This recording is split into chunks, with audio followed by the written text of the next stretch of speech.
thing about you, and this is the thing, and this is why I can go round and round in circles. I joined Cool, and I'm getting, you're talking to me, going, now, when it's too late, you admit that you did everything wrong. But when it actually matters, when you should lay down like a good dog, you don't do it, you fight for some reason. I don't know why you fight, because you're losing, because you end up admitting that you feel up anyway, so it's just weird. And I know that you're going to end up admitting that you feel up. Is it generally because you're just brain dead? Yeah, I'm very brain dead, yeah. Is that why you decided to go on the offensive instead of the, maybe... Okay.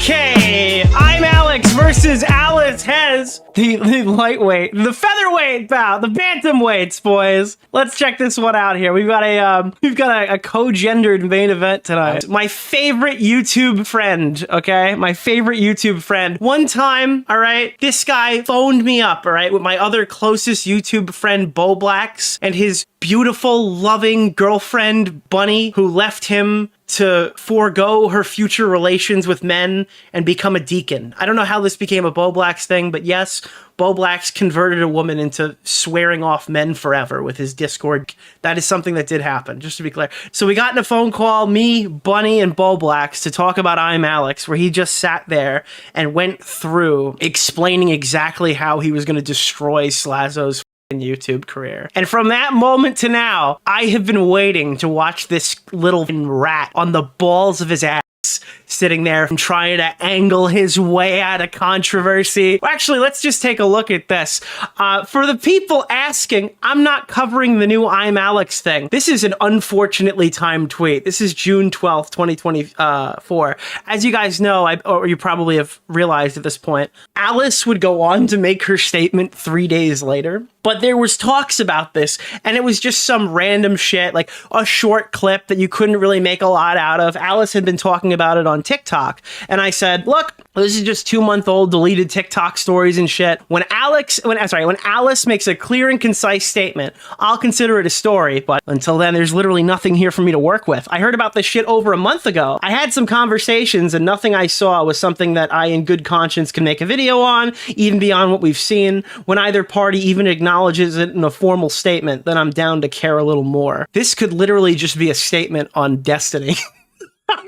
I didn't even realize that when I was grabbing this fucking screenshot. This is literally case in point, the fucking Pixie allegations. I didn't even realize it when I pulled this up. Listen, dude, if there's one thing I am consistent, this is literally the fucking Pixie allegations. I didn't even realize that. Holy shit. This is the same tweet I made okay, whatever. Not what, this is my first tweet about it. That's why it's here. And then, obviously, Alice has since published her statement regarding ImAllexx, reading it now. June 15th drop, here's my statement on the situation. I've been scared to speak out about it. And then Willie Max Show had some pushback for her back then. Willie Max Show has lied constantly. We're going to get into Slazo in a little bit. We're actually going to cover this as part of our retool, our backstory information on Alex. But one of the funny things is, one of the people who made a video on Alex during the Slazo situation was Willie, right? This guy, Willie Max Show. He's lied constantly, and I have to call him out for it. Willie Max Show put out a video called ImAllexx is the biggest douchebag. All right, that's what it was. ImAllexx is the biggest douchebag. But he had a change of heart and he felt bad because he just had a beer with the guy like a week before, or whatever, because he was over VidCon, right? He gets home from VidCon after meeting Alex and he changes the title of the video. Initially, it was ImAllexx is the biggest douchebag. He changes it to ImAllexx and the big mistake. And I believe that's still the title right now. And he keeps denying that he's changed it. And in my defense, I don't have any evidence that this is the case. You might be able to find it in like an older video screenshot of people who were covering it at that time. But I'm fucking positive this happened. And he's like, yeah, I just had a beer with this guy the week before, bro. I fucking feel bad for kind of just swerving on him like that. He changed the title. Believe me, because I'm right, okay? So then, as soon as that happened, I went from I'm not covering this to... Yeah! Oh, better luck next time, buddy! Woo! Woo! Yeah, all right! Woo! I don't think you guys understand the significance of this. So the roster of people who accused Slazo of fucking rape in 2019 is Hyojin, left the internet after domestic abuse allegations. Quite got falsely accused of rape. Westerner got chased off the internet for a brief time and doxxed by Maximilian Muss. Okay? Blues Dank, who's kind of since turned heel and was one of the only people who retooled and like helped out people or whatever and like engaged with like conversation and stuff like that. And for what he did, his friends disowned him and dropped him. Like and then ImAllexx gets accused of domestic violence. Literally, like all of the people who fucking gathered together to like try to blackball and oust Slazo from the community over false rape allegations, all of them have literally gone on to get completely destroyed, like irreparably damaged in some ways, to the part that there are things that people will know about them for the rest of their lives that are now only known because people have either falsely accused them or correctly accused them. It is so fucking awesome. But there was one person who just got away, who never really addressed it, who never gave a real statement. I think her quote, wasn't it, "Innocent people don't stay silent for too long"? The one that got away always was King Ani, because nobody could pin anything on that woman. Now, I got one spoiler from today, but supposedly there's something that we're going to look at that's going to make me a very happy camper. It's a very significant detail that I've heard that Alex has released in retaliation, but we're getting a little ahead of ourselves. ImAllexx is innocent. Well, that means he got falsely accused, his channel is irreparably damaged, and he's forced to dig himself out. ImAllexx is guilty. Well, that means his channel is irreparably damaged, and he can't dig himself out. I'm good with either of those. Karma's a bitch, and then Keemstar in the chat, he's guilty. Yup. And we were having fun with this one. There were a lot of memes. This is ImAllexx calling his girlfriend the N-word during a domestic dispute, but instead you overheard them in a bathroom during a 2023 party. And then you look like a fucking miserable fucking little porcupine. Like, your face is annoying to look at, like when I come downstairs. Like, I actually fed up with looking at you, which is why I sleep downstairs. I don't want to have to go upstairs and, "Oh, you're taking all the covers." It's like, fucking woman just like fucking asked me to buy another one, or stop fucking complaining. There's nothing, please, that annoys me. Nothing needs to be an argument because everything is fixable. Buy a new duvet. I sleep downstairs. No, you've always got to act like none of this stuff, because you're not actually trying to fix it. Like, it's infuriating at this point. Like earlier, you're miserable about something. All you have to do is say what it is. It's fine. You don't have to, like, you don't have to be enough on it now. Neither do you. So, it's fine. Don't worry about it. I didn't go around complaining about everything. You don't clean up after. Why? And you don't talk about your fucking brain.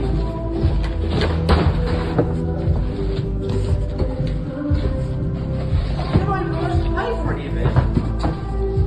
So, who really fucking cares?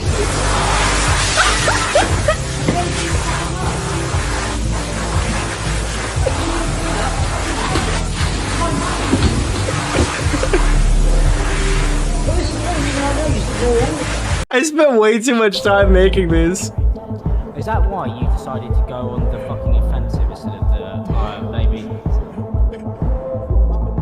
I don't know what to call what you did. It was weird. It's always weird. You always take a fucking weird route. Just do the normal route, which is... Just do the normal route, but a normal girlfriend. Yeah, acting like I this didn't is mean just it. me, and that's it. I'm gonna fucking bash your fucking head against the wall with a brick if you don't shut the fuck up. Because this one, genuinely... I don't know who added the fucking gun cocking sound. That wasn't me. This one, you... Bro, that's a I didn't remember that was in here, dude. Yeah, acting like I this didn't mean is it. just me, and that's it. I'm gonna fucking bash your fucking head against the wall with a brick if you don't shut the fuck up. Because this one... Dude, I'm done, bro. But probably, you know, I had, oh fuck, my toe. Oh, Jesus Christ. Ow, fucking hell. I was madly in love, and Alex calling his girlfriend, but he accidentally kicked the bathroom door. like, run over to the sunset with you, I was madly in love. But probably, you know, I had, oh fuck, Ow, fucking. Dude, I've been fucking. Dude, POV, you're Alex's girlfriend and you keep getting depressed. Yeah, keep walking, you. Keep walking, you. Oh my god. Wait, it's actually funny because he really does call his girlfriend the N-word with a hard R. This is actually a fucking double entendre of a meme. I don't even think I realized that when I made it. Holy shit, dude. So now let's just go through some of the statements. Quite said, ImAllexx deserves to be destroyed, even if the allegations are false, and I agree with him. This is irresponsible, I don't care, but even if the current events he's involved in are more nuanced than the current evidence shows, I hate ImAllexx with all my heart and my entire being. Whether the most recent allegations are true or false, that motherfucker doesn't deserve to be around. My best wishes to potential victims, but even if he's not guilty, that motherfucker needs to be out of here. Dude, even his former friends agree with me, and I'm a longtime hater, all right? I didn't even like this guy when I was a fan of YouTubers. Okay? His fucking videos sucked. This guy has no redeeming qualities. He was a clout leech since he's been in fucking Colossal is Crazy's Discord server. And the worst thing that happened to this guy is he thought he could start navigating fucking rape allegations, dude. That's when it went from this kid's annoying and a social climbing degenerate to the point where it was just like, this guy's fucking dangerous. This guy's fucking dangerous.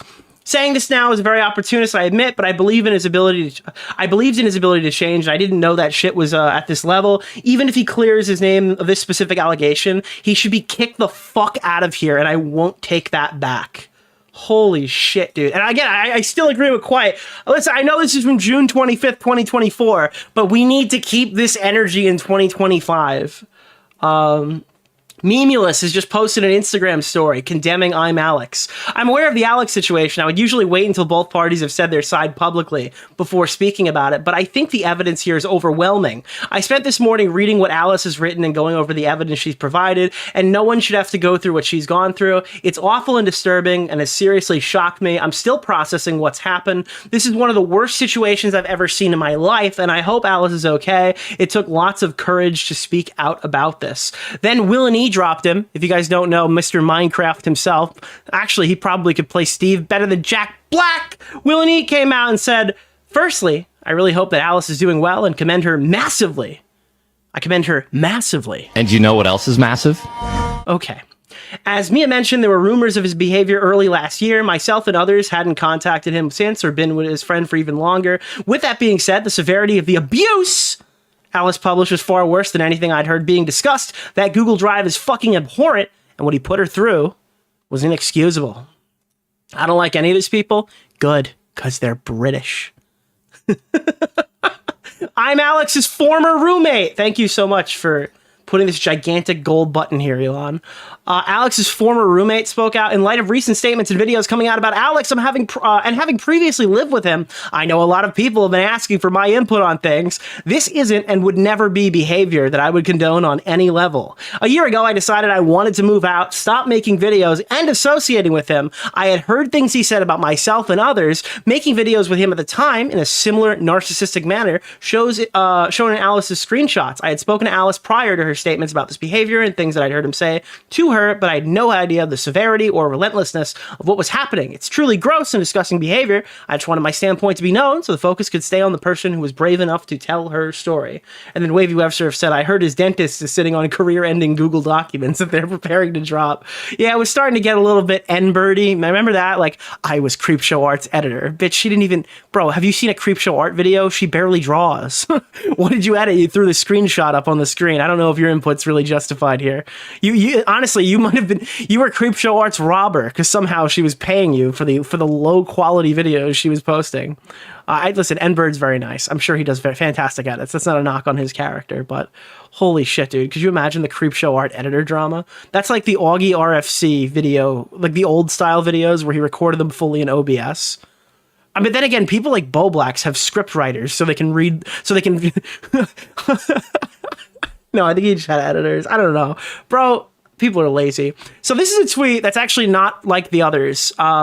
This was with Quite. When Quite first got accused, this was in 2023, a year before Alex's allegations, right? 2 million sub-YouTuber Quite accused of rape in a twit longer. And the first thing that came to my mind is if you look at the screenshot from the Slazo allegations, look, I reckon that we try to get this out soon. Want to make sure he can't continue and make and whatever makes that happen, I support. Then Quiet's like, yeah, same.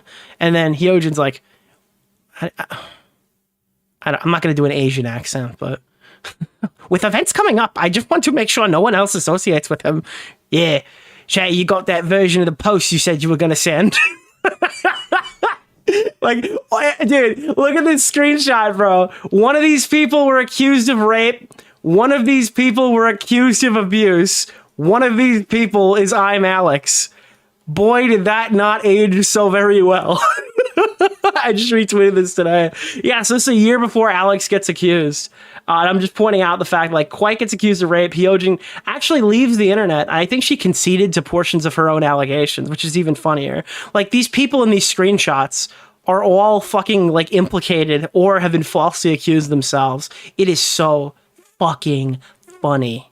Okay, as a YouTuber, can I say that? Can I say that it's funny to watch people who falsely accuse other people end up falsely accused themselves or exposed for their own behavior? Like, I'm sorry for all the other people involved who got caught in the crossfire, but fuck, man, this is so fucking funny, dude. This is so fucking funny. Oh man. So now we're gonna get a bit of a re-up on this situation. Actually, I really like this Jay Aubrey video. I've watched some of it. Mostly the parts we're going to watch today. But he goes through the whole fall of ImAllexx, actually. If you can handle Jay Aubrey's Twitter, you should have no problem with his videos, because his videos are less annoying than his Twitter. So he's going to go through and talk about the Slazo stuff here, and then we're going to go from the Slazo stuff to the Alice stuff, and we're going to check this out. This is going to be our preview. I need a preview, to be honest. You guys probably are more up to date than I am. So we're going to check this out right now. We're not going to hit any intros yet, because the real intros are going to be hit once we get to the Alex response.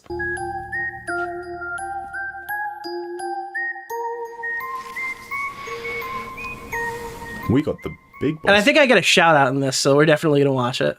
set up now. Hailing from down under and rapidly climbing the ranks of the YouTube commentary scene, Slazo, or Michael, was once on track to becoming one of the fastest growing commentators. I don't know if he's going to mention this, but King Ani was making Reddit videos, Weasterner was making Reddit videos, and Slazo was like one of the top dogs of Reddit YouTube. And I understand that maybe Reddit YouTube isn't on the forefront of people's minds in 2025 because all those guys quit and did other shit. Who else was there? r/Qster, Illuminati. But there was like King Ani, like these people had motive to fuck this guy because Slazo owned the channel MK, which was spoken through Damien Voice. If you haven't heard his name, his voice before or whatever, he was the voice of MK. Slazo had, I think, the second biggest Reddit channel. So there were people here who had, I think even Blues Dank, right? Blues Dank, all these guys were like Reddit bros too. Well, they were like former commentary YouTubers go on Reddit. And then like they just happened to all come in and maul Slazo. Yeah, it was fucking nuts. On the platform, garnering 600,000 subscribers in about 1 year. Michael was known for covering a wide array of topics and was adored for his Reddit series in particular, where he'd spin a wheel of various— What the fuck? Did Jay Aubrey start drinking like hard liquor and smoking tons of cigarettes? Where did the fucking voice rasp come from? Is he doing that on purpose? He sounds like he's fucking 10 years older than he actually is. subreddits and make fun of whichever one it landed on. I actually remember watching some of these videos in 2017. Truthfully, he's one of the reasons I wanted to get into commentary myself. It sounds like he's trying to make his voice slightly lower. I don't know, is that his real voice now? I haven't watched a video from him in a while. Slazo He sounds sick? Yeah, this kind of does sound like my sick voice. was funny. He came across as a genuinely sweet guy and seemed to be enjoying making content. Over time, he had made some friends in the community, including Is he sick? Yeah, he's about to drop some bars right now. He's sick with it. ImAllexx, who he not only collaborated with, but even ended up briefly living with at the start of 2019. Yeah, this was crazy, dude. Alex was fucking planning to accuse his friend of rape while he was sleeping in his guest bedroom. Bro, he got a Discord server together with all of his peers instead of knocking on his door and asking about the rumors he'd heard. Like, what the fuck, bro? They filmed a podcast together. At that time, Michael was on pretty good terms with mostly everyone and was steadily building a brand with little to no controversy, which is why the allegations of that summer came as such a massive shock. A what? A what? A what shock? And you know what else is massive?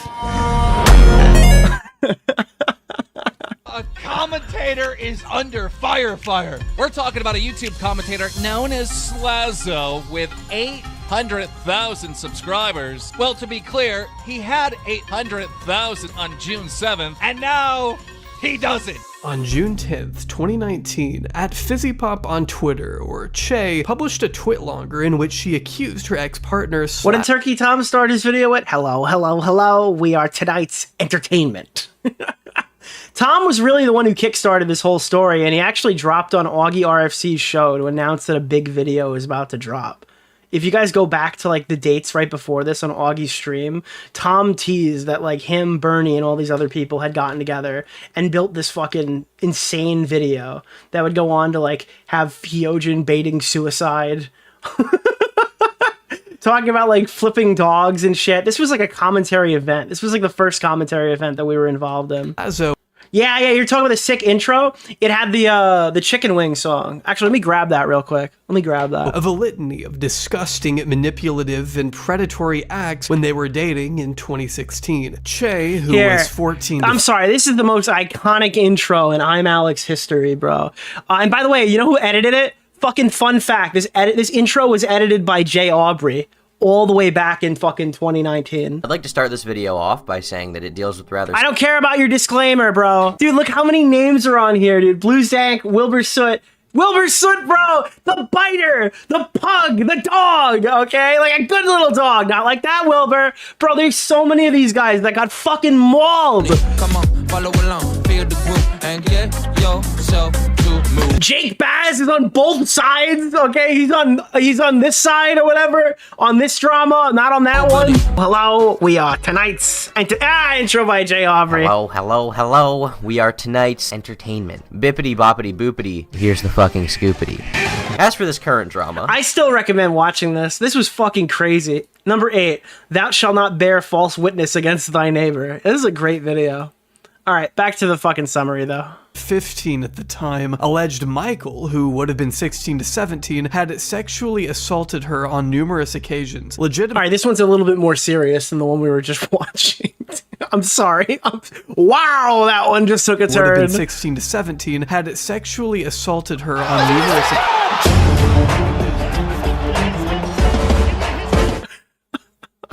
Okay.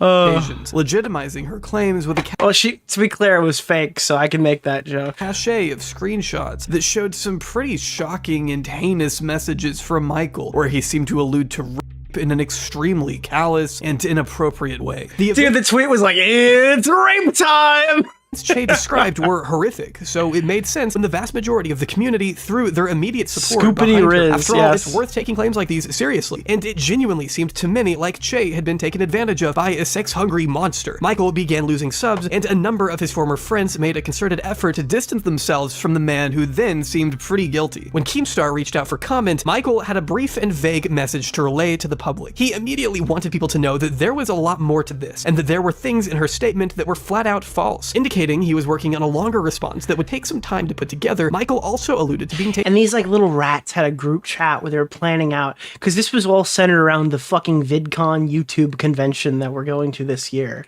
Okay? All these European fucking cucks were going to fucking VidCon, and they wanted to put a pause on their allegation game. Like, oh, Michael has responded. Don't worry. When all of the boys are back from vacation, we're going to drop an entire second wave of allegations on him and stuff. Like, it was so fucking slimy, dude, that when all this shit went down, like Ani and all these guys were like locked in their hotel rooms watching me and Tom's videos, and apparently they were like walking back in the fucking, they look like a shell-shocked soldier, okay?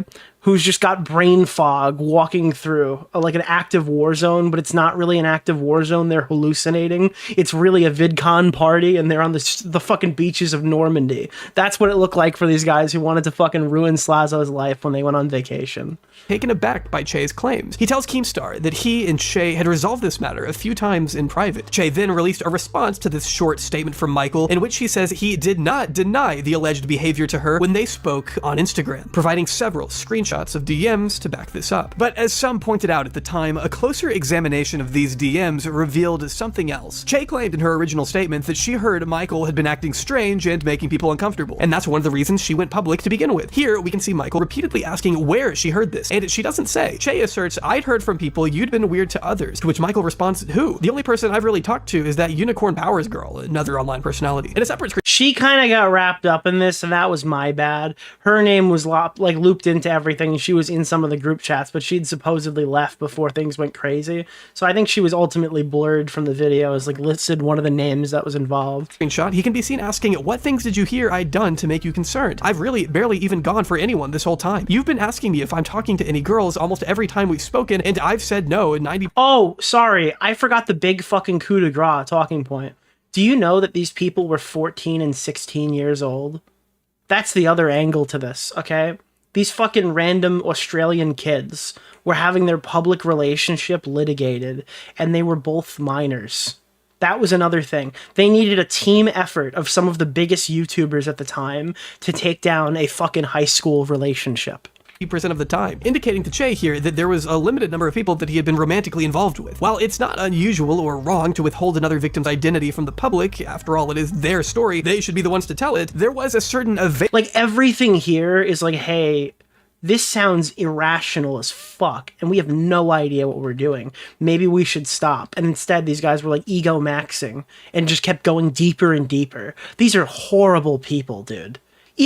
Everyone forgets Dolan Dark was involved in this one, because Dolan Dark is involved in like every YouTube drama ever. He was the first guy to get out and apologize, so history has not remembered that he was here as well. But Dolan Dark did like immediately issue an apology, but his name did kind of get like soiled in this in the very beginning. Evasiveness to Chay's answers. Remember, like, Dolan Dark would just appear in like the pyro dramas too. Like, he's just there, bro. Dolan Dark is there for the ride. Rubbed some spectators the wrong way. The first of many red flags that this story would soon entail. 17 days passed between the release of Chay's Twitlonger and Michael's official response on the Slazo channel, and it's safe to say the pressure had sufficiently mounted within those fateful 2.5 weeks of relative silence. The community had waited for what felt like an eternity to hear Michael's side of events, and all eyes were now squarely on him. If he were truly innocent, this was his shot to prove it. He had arguably one chance to make his case to the world, but— And you gotta remember, this was not 2022, this was not 2023, this was not like a thing that happened yet. Prior to anybody, but, and it's ironic because all three of those allegations went back the other way. It became like a year of the false accusations in 2019. But sure enough, it was extremely well received. Michael was able to vindicate himself of the worst allegations made by Chay. By providing additional evidence to counter what she had claimed, Michael proved that Chay had been knowingly cropping images in an effort to hide details and make him look worse. For example, happening. Be a sexual— So everybody was kind of stupid in this story. Abuser happened at the cinema. And although we don't know what actually went down because it was just between the two of them, Michael was able to provide screenshots that Chay had not like, actually, I think when Prime Kai's got fucking accused in like the Twitch poll community, people were saying this is like the Slazo. Like, Dylan Burns just ImAllexx Prime Kai's. That was something that I was one of the people saying it, but a lot of people were saying it back then. For the people in my audience who kind of like was slightly aware of what Twitch poll was, it's just like a reference. Disclosed that painted the situation in a much different light. Next she goes on to describe our first date, where she says, Michael on our first date touched me in a cinema, despite me never kissing someone before. I assumed this was normal, although I was uncomfortable by it and let it happen. And there's business reasons, dude. This guy's got a great voice for reading posts and shit like that. He obviously wasn't the voice of the channel, right? But there's business elements to this guy getting fucked. And now this confused me when I read it at first because it's not really how it happened. It's true that we did meet on our first date and we did go to the cinema. That much is true. It was very awkward. We'd only talked online before that. Neither of us really knew what we were doing too well. We went into the cinema, we had our first kiss, our teeth hit each other's, neither of us knew what we were doing. I was willing to call it quits there when she pulls my hand down and says to touch her, which is a pretty long way from how she portrays it in her. We're hearing the intricate details of two minors at the cinema.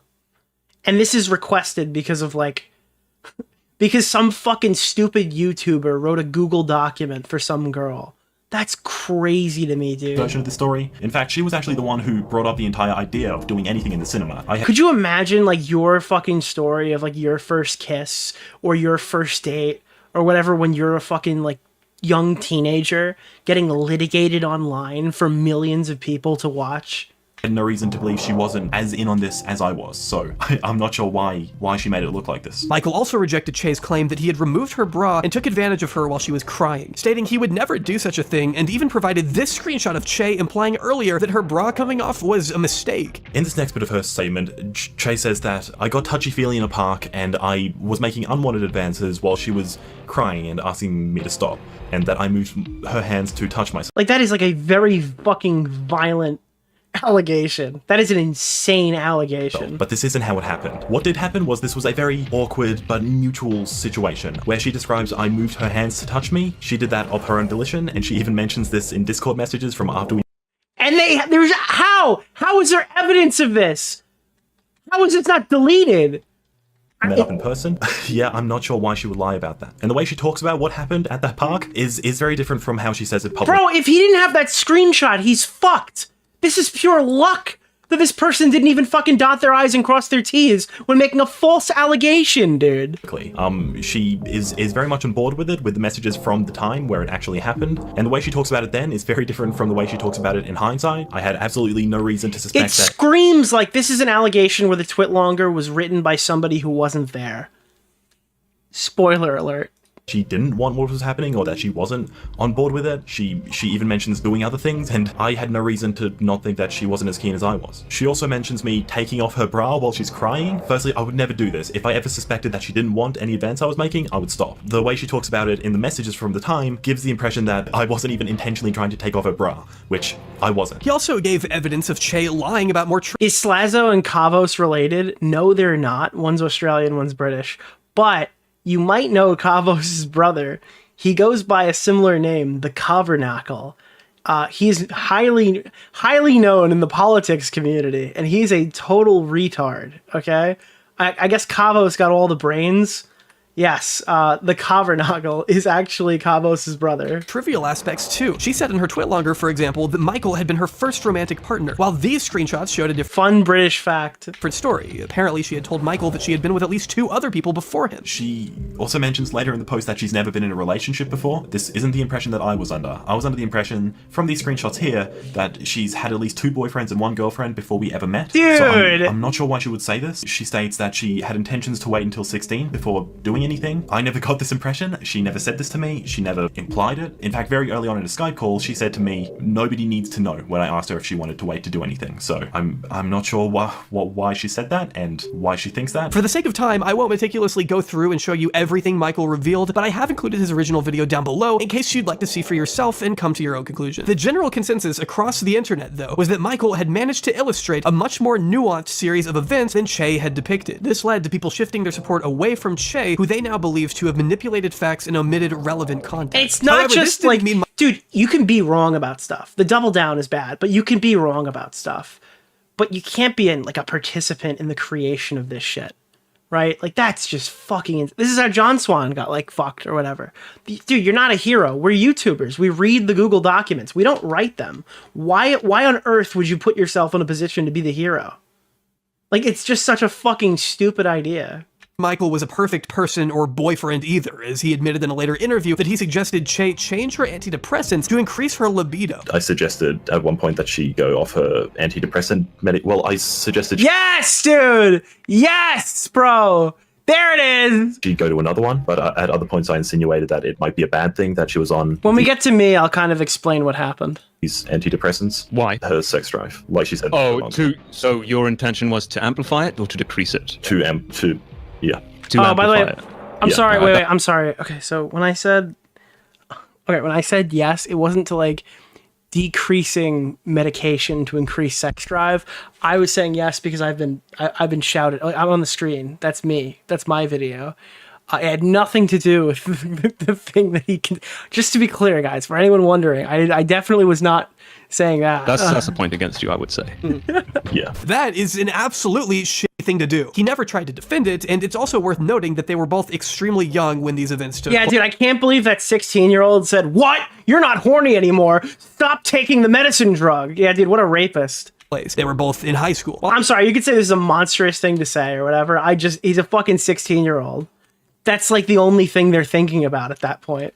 I don't think that absolves Michael of accountability. It is a factor in analyzing behavior in hindsight, I think. I wasn't a good boyfriend, and it ended up being pretty damaging. Again, I'm sorry for that. This was my first real relationship, and I was a massive, inconsiderate, emotionally unavailable dick. I didn't think about things that I said to Chay a lot of the time and how they made her feel, and... Fuck you. If I was fucking 16 years old at that point, I could have made that like the exact same mistake. I guarantee it. I'm really sorry about that. I acknowledge it, and even in adult relationships, that would be a fair conversation to have. If the yeah, I don't think you're wrong about that either. Let's say your partner is on a fucking okay, your partner is 40 years old and you are 40 years old, just for the chat, okay? You're 40 years old, your partner is 40 years old, your fucking bedroom is dead, your wife's on a new antidepressant. Are you a horrible person if you say, "Hey, listen, we were doing a thing and we're not doing a thing anymore, and I'm wondering if there's like another potential antidepressant medication that we could try"? Are you a fucking demon for suggesting this?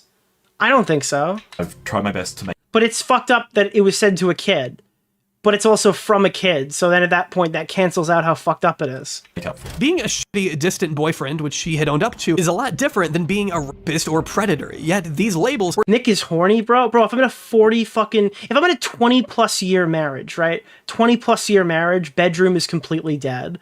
I think it's reasonable to be like, "Hey, is there like another angle to this?" That's not being like, "Oh, you're a horny monster." That's like saying I don't want to never have sex again for the rest of my life. Were still unjustly thrust upon Michael during the month of June 2019. And although this wasn't helped by the barrage of influencers who rushed to support Chay before hearing Michael's story, that's not exactly something I can blame them for. These claims... Yeah, you should be able to have those conversations in a relationship. But again, it depends on how it's being litigated. It's like the Bill Burr thing, right? If you're like being accused of fucking abuse, right? And then like they go, "And then he asked me to change my medication." Like you're hearing that he asked me to change my medication to up my sex drive after you heard that he like fucking violently raped his girlfriend in the park while she was sobbing hysterically. So obviously you really haven't been presented with the most fair interpretation of events to begin with. So obviously like you're not thinking about like that isolated statement. You're thinking about like, this guy is a fucking horny monster. Really bad when they first came out, and I don't think it's unjust to immediately want to support the person making them. Many people just wanted to be there and provide comfort for someone who they believed had been wronged. A lot of them soon ended up apologizing and retracting their original support, but not everyone.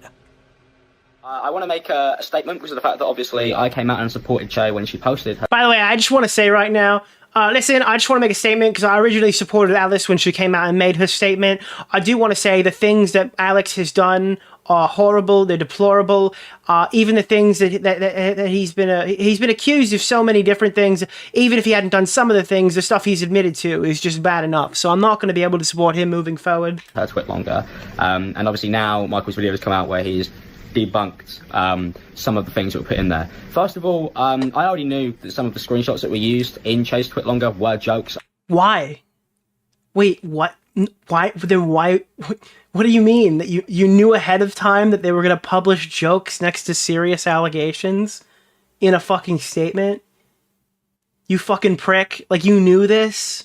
You had knowledge of this behind the scenes? I was very much... Why would you say this out loud? ...aware of that, but I never had an issue with that, and I want to make that clear. What? Why? Stupid jokes are stupid jokes. I don't think that's... He means he never had an issue with what he said, but, like... It's not like he got out of his way to tell everybody, no, guys, when he said it's rape time, he wasn't like paralyzing her with a roofie drug and fucking doing some like illegal acts to her. What he was actually doing at that moment was just making a funny satirical haha. He didn't step out to confirm the jokes beforehand. That's the problem. My problem with Michael was him admitting to doing things that he knew Chay may not have wanted to do and being incredibly forceful and almost demanding. So your problem was the thing that he didn't do. I don't believe... Got it. If he's innocent, I don't think he's innocent at all. Chay may not also be innocent and may have hid stuff and used jokes to try and maybe push a certain agenda. But at the same time, the stuff that Michael admitted to is stuff that makes me not want to be friends with somebody who is capable of doing those things. Alex not wanting to associate with Michael is his own choice at the end of the day, but I and many cowardice! The others were genuinely puzzled when hearing his reasoning. Alex says Michael admitted to manipulating Chay in his response video, but if you watch it, he simply doesn't do that. Again, Michael's video is linked below in case you'd like to see for yourself, because unless I'm completely By the way, Jay Aubrey sounds completely normal now. I don't know what that was before, but this is exactly what I expected him to sound like. Something, I have no idea where Alex is getting this, unless he just didn't watch the video, which is what many people had assumed. The stuff that Michael admitted to is stuff that makes me not want to be friends with somebody who is capable of doing those things, even the things he admitted to. Based on this response, I genuinely don't believe Alex even watched Slazo's video. He was still painting Slazo as some sort of predator, but if you watch the video, the worst thing Slazo admitted to was probably just not being emotionally present during the relationship, and as an awkward teenage couple, it's pretty understandable. Apart from implying he had some sort of secret information on Michael because he knew him personally, which is an incredibly irresponsible thing to say publicly in and of itself, it turns out Alex was going around telling people in private that Michael was some sort of monster and You know what's fun fact? I made this meme, and it's been like the most reposted image of Alex I've ever seen. And I deleted it like a coward because I thought I was gonna get my Twitter banned. I literally made this fucking meme, and it literally got stolen by the entire internet and reposted. Because I was a fucking coward in 2019. Sorry if I'm going too hard on Pierce, Alex. I believe Pierce is Kavos. That's Habana Bay. It's not like he's in a fucking... Is that Pierce? I don't know. Like they're actively choosing to protect Slazo, who'll be done eventually. Maybe not today, maybe not tomorrow, but he will. Dude, he'll be done. Maybe not today, maybe not tomorrow, but he will. And that even if he didn't get exposed now, his fall was coming. But after 5 years, we still have yet to see anyone else come forward. Though Alex did allege to a few people in private, including Nicholas DeOrio, that Michael had apparently been completely sober at a club once and tried to take advantage of a girl who was blackout drunk. When DeOrio confronted Michael with this claim, he had this to say. Alex claims that you had been rough. Okay. Oh, Blue Yeti voice. All right, here's the fucking lore, okay? When I was in this fucking situation, this is me, right? Like I was here. Here's what happened. Turkey Tom goes on Augie RFC and says he's got a big allegation about to drop, right? Like he's not a big allegation, a big response video about to drop. But VidCon is coming up. Okay, so Slazo posts his thing. I think just prior to this, maybe if I'm correct or whatever. He doesn't really tell us what's happening. He doesn't even indicate that it has something to do with Slazo. He was just talking about how he's going to drop this big video. We end up linking up behind the scenes once I figure out what's going on. Turkey Tom drops his video that you've seen, the one with the chicken wings intro that we just showed. And then after this, we tried to figure out what exactly we were going to do moving forward. I had made a video on ImAllexx about... I forgot what, but his coverage of James Charles, about how he's also on the wrong side of the James Charles stuff at the time as information was coming out. So he brought me into a phone call with Blacks, and he told me, hey, VidCon's next week, but we actually have a second round of allegations. So it looks like Slazo got out of these ones, but there's a second wave of allegations coming, and here they are. He just got in a call with a random 1,000 sub YouTuber and just leaked 4 different women's stories or whatever, I guess, about Slazo, and said that they were saving these for when they got home from vacation, right? Then we find out more. There's screenshots of the group chats that start leaking. Inabber starts talking some shit and posting some stuff, I believe. So we start coordinating and figuring out how best can we ruin these fucking people's vacations. So I did what nobody else up to this point had done. You're going to think this is crazy because videos had already been released. I reached out to Michael with Tommy. And it had turned out that me and Tommy C, 1K YouTuber, 30K YouTuber, we were the first people to reach out to him and ask his side of the story. This is a fucking whole new... Like, nowadays, bro, that person's getting a DM within 15 minutes of an allegation even getting leaked on a Discord server.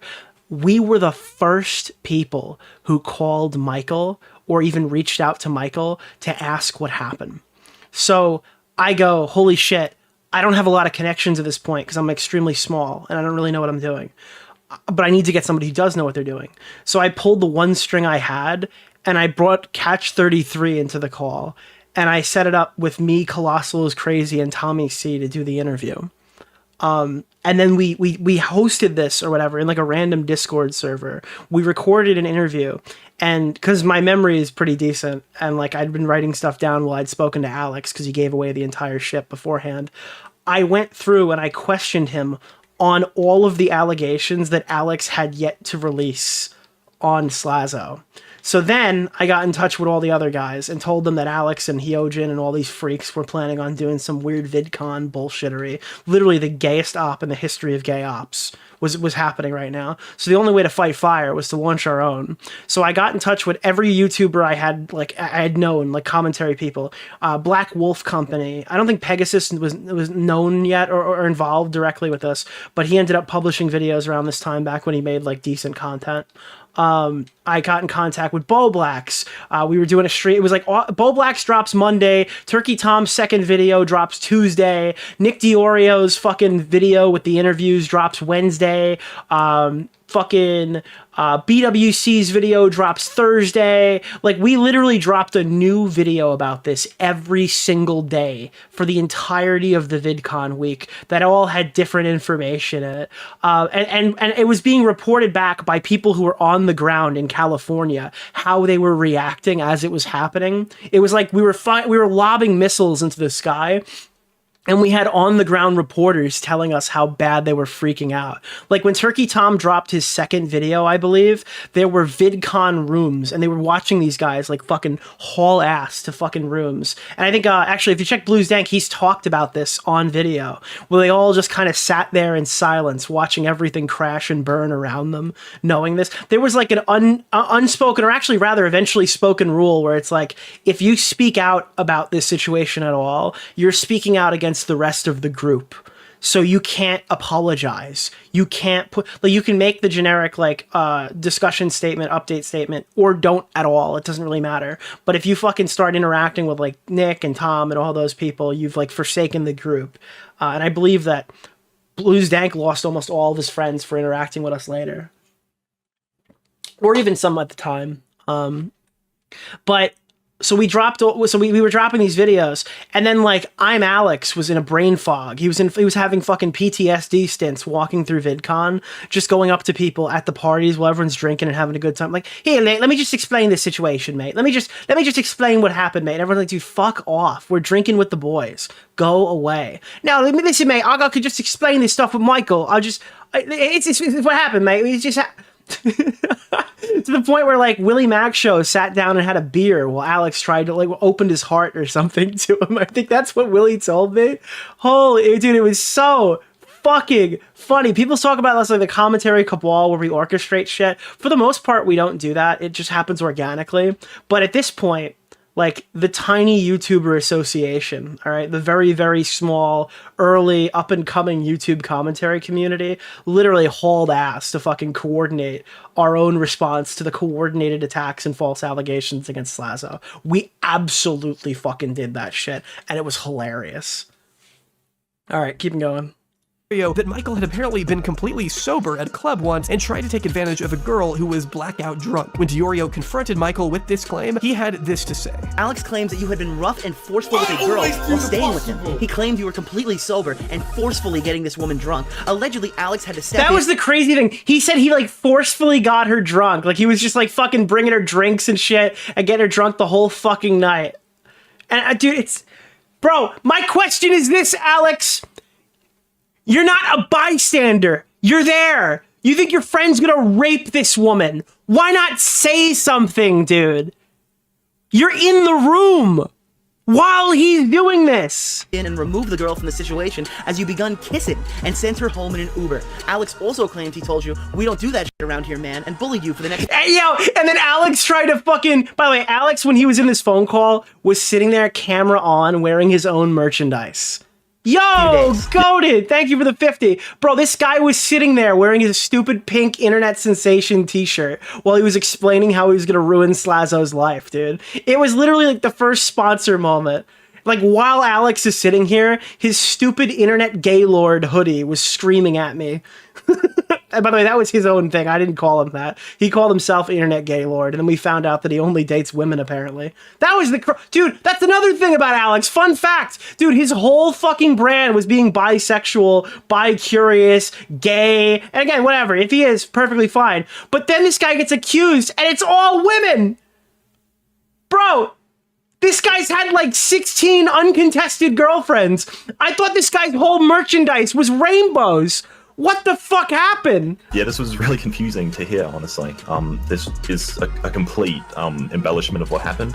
Alex, Well, that's because if he's dating guys, they're probably bigger and stronger, and they don't let him get away with that shit. It's like that whole group, and some people I Atlantis Pup, thank you for another 5 members, dude. only met that night, including this girl, who I won't name. We're going to a club, and as you do when you're at a club, we got wasted. I was drunk as well. I don't know why Alex... Am I doing a subathon tonight? You guys are insane. Thought I wasn't drunk. We at certain points even drunk from the same jug of Long Island iced tea. So like, I don't know how he got that impression, but I was pretty drunk as well. Like, he was tweeting about how I apparently accidentally put my nose in his eye, which is a tweet he's since deleted. So I wasn't sober. Anyway, this girl and I... And he went back up and cleaned up some of this content so we couldn't find it. Unlike Chay, he didn't he covered his fucking ass. At one point, we're both next to each other, both pretty fucking drunk, and we make out. Yeah, at some points, you know, the people I'm with are People were speculating that Alex was like freaking out because he just like didn't hit it off with women this way. So when he saw people do this, obviously there must have been like foul play involved, but obviously that's a little bit bad faith. I did hear though, and this is a rumor that was coming from somebody in his camp, and I can't clarify who it is. I heard a rumor that his friends after this incident were terrified when they went out to clubs to get like seen with a woman by Alex, because they just didn't know how he was going to take it. I don't know if that's fucking true. I heard it's a rumor that came from somebody in his camp. But they were just worried if they like hooked up with a girl around Alex, how that would be conveyed later. Using for pictures in front of us, you know. Mimulus tweeted, is Slazo, Slazo, Slazo. Yeah, dude, look at this. On the night that Slazo was going to rape somebody, they posted fucking tweets and they were like gassing their boy up. That's insane. At one point, it wasn't nearly the way Alex describes it, I suppose. Like, she was giving me hickeys and shit. Like, there are pictures they took. Dude, never go clubbing. Mike Wazowski took the W. Take the win, Michael. Like, holy shit, dude. And I think I was the one who found this. I don't think anybody had this yet back at the time. Pictures of the hickeys on my neck. Took the piss out of me for it. So they were making fun of you about getting hickeys, about hooking up with the girl. They weren't at any point bullying you, saying you were being too forceful with her. No, not at all. Apparently, if something untoward was going on that night, no one seemed to have a problem Dude, I'm with it sorry. as it was happening. Do you fucking believe that Alex walked up to fucking Slazo and said, "Hey, mate, that's not how we treat women round these parts. Sorry, mate. That's not how we do it round here." Including fuck you, Alex. It seemed more like Alex had just completely embellished or made up something that had happened after the fact, once again trying to paint Michael in a light that didn't seem to withstand a proper Hey, listen, mate, it's not how we treat women round these parts. We respect them. We respect all queens around here. Trust me, there is a lot more minutiae we could dig into here, but because Slazo isn't our main focus today, I've linked several videos down below that do go more in depth on the whole saga. In a nutshell, the consensus at the time was that Chay was no longer a credible source after Michael provided sufficient evidence of her twisting conversations and lying about key details that didn't make sense to lie about. These revelations gave Michael the perfect opportunity to create a response that appeared to genuinely fill in those gaps, where he both defended himself against the worst lies and took accountability in other areas, despite Alex and a few others holding out for the longest time only to apologize in the end after Alex had spread further lies, might I add. This apology, many considered too little too late, was barely even an apology since Alex never once uttered the words, "I'm sorry." He never actually says the words, "I'm sorry." That's so fucking funny, dude. He was so sorry he forgot to put it in. Sorry. And this made a lot of people upset. Seems like he just hates Is that a Tozy? Slazo. Weak apology overall, though. Oh, it's Oompaville, Jesus. Not a great apology. Oompaville covered this when? This looks recent. When the fuck did he do this? Sour Boys wasn't around in 2019, was it? Very bad apology. See, the thing about apologizing is you have to mean it. You gotta actually mean it. You can't just say things diplomatically. You have to mean it for people to want to accept it as actual truth. But Michael had largely exonerated himself as far as the vast majority of viewers were concerned. He started gaining subs again and tried getting back into commentary, but sadly, his heart just wasn't in it anymore. As he said in a subsequent video, the controversy of June 2019 kind of took the wind out of his sails a little bit. I saw this one comment on it that kind of rubbed me the wrong way. It's talking about like, oh, ImAllexx completely ruined Slazo's life. And I read that and I was like, nah, like, if I go out, I want people to know it's because I chose to. No, but he had the resources to do it. I think he literally would have completely ruined his life if people didn't come out and defend him. I mean, like, his My Side video was successful, but it still took days before anyone even tried picking up the story. And nobody even reached out to get his side, dude. Like, I don't know, dude. Not because someone else ruined me.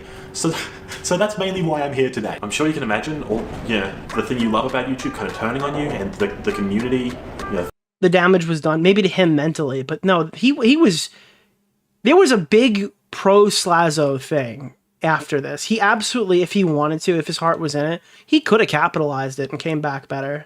But again, some people just don't want to after something like this. Thinking that you did this horrible thing that you did.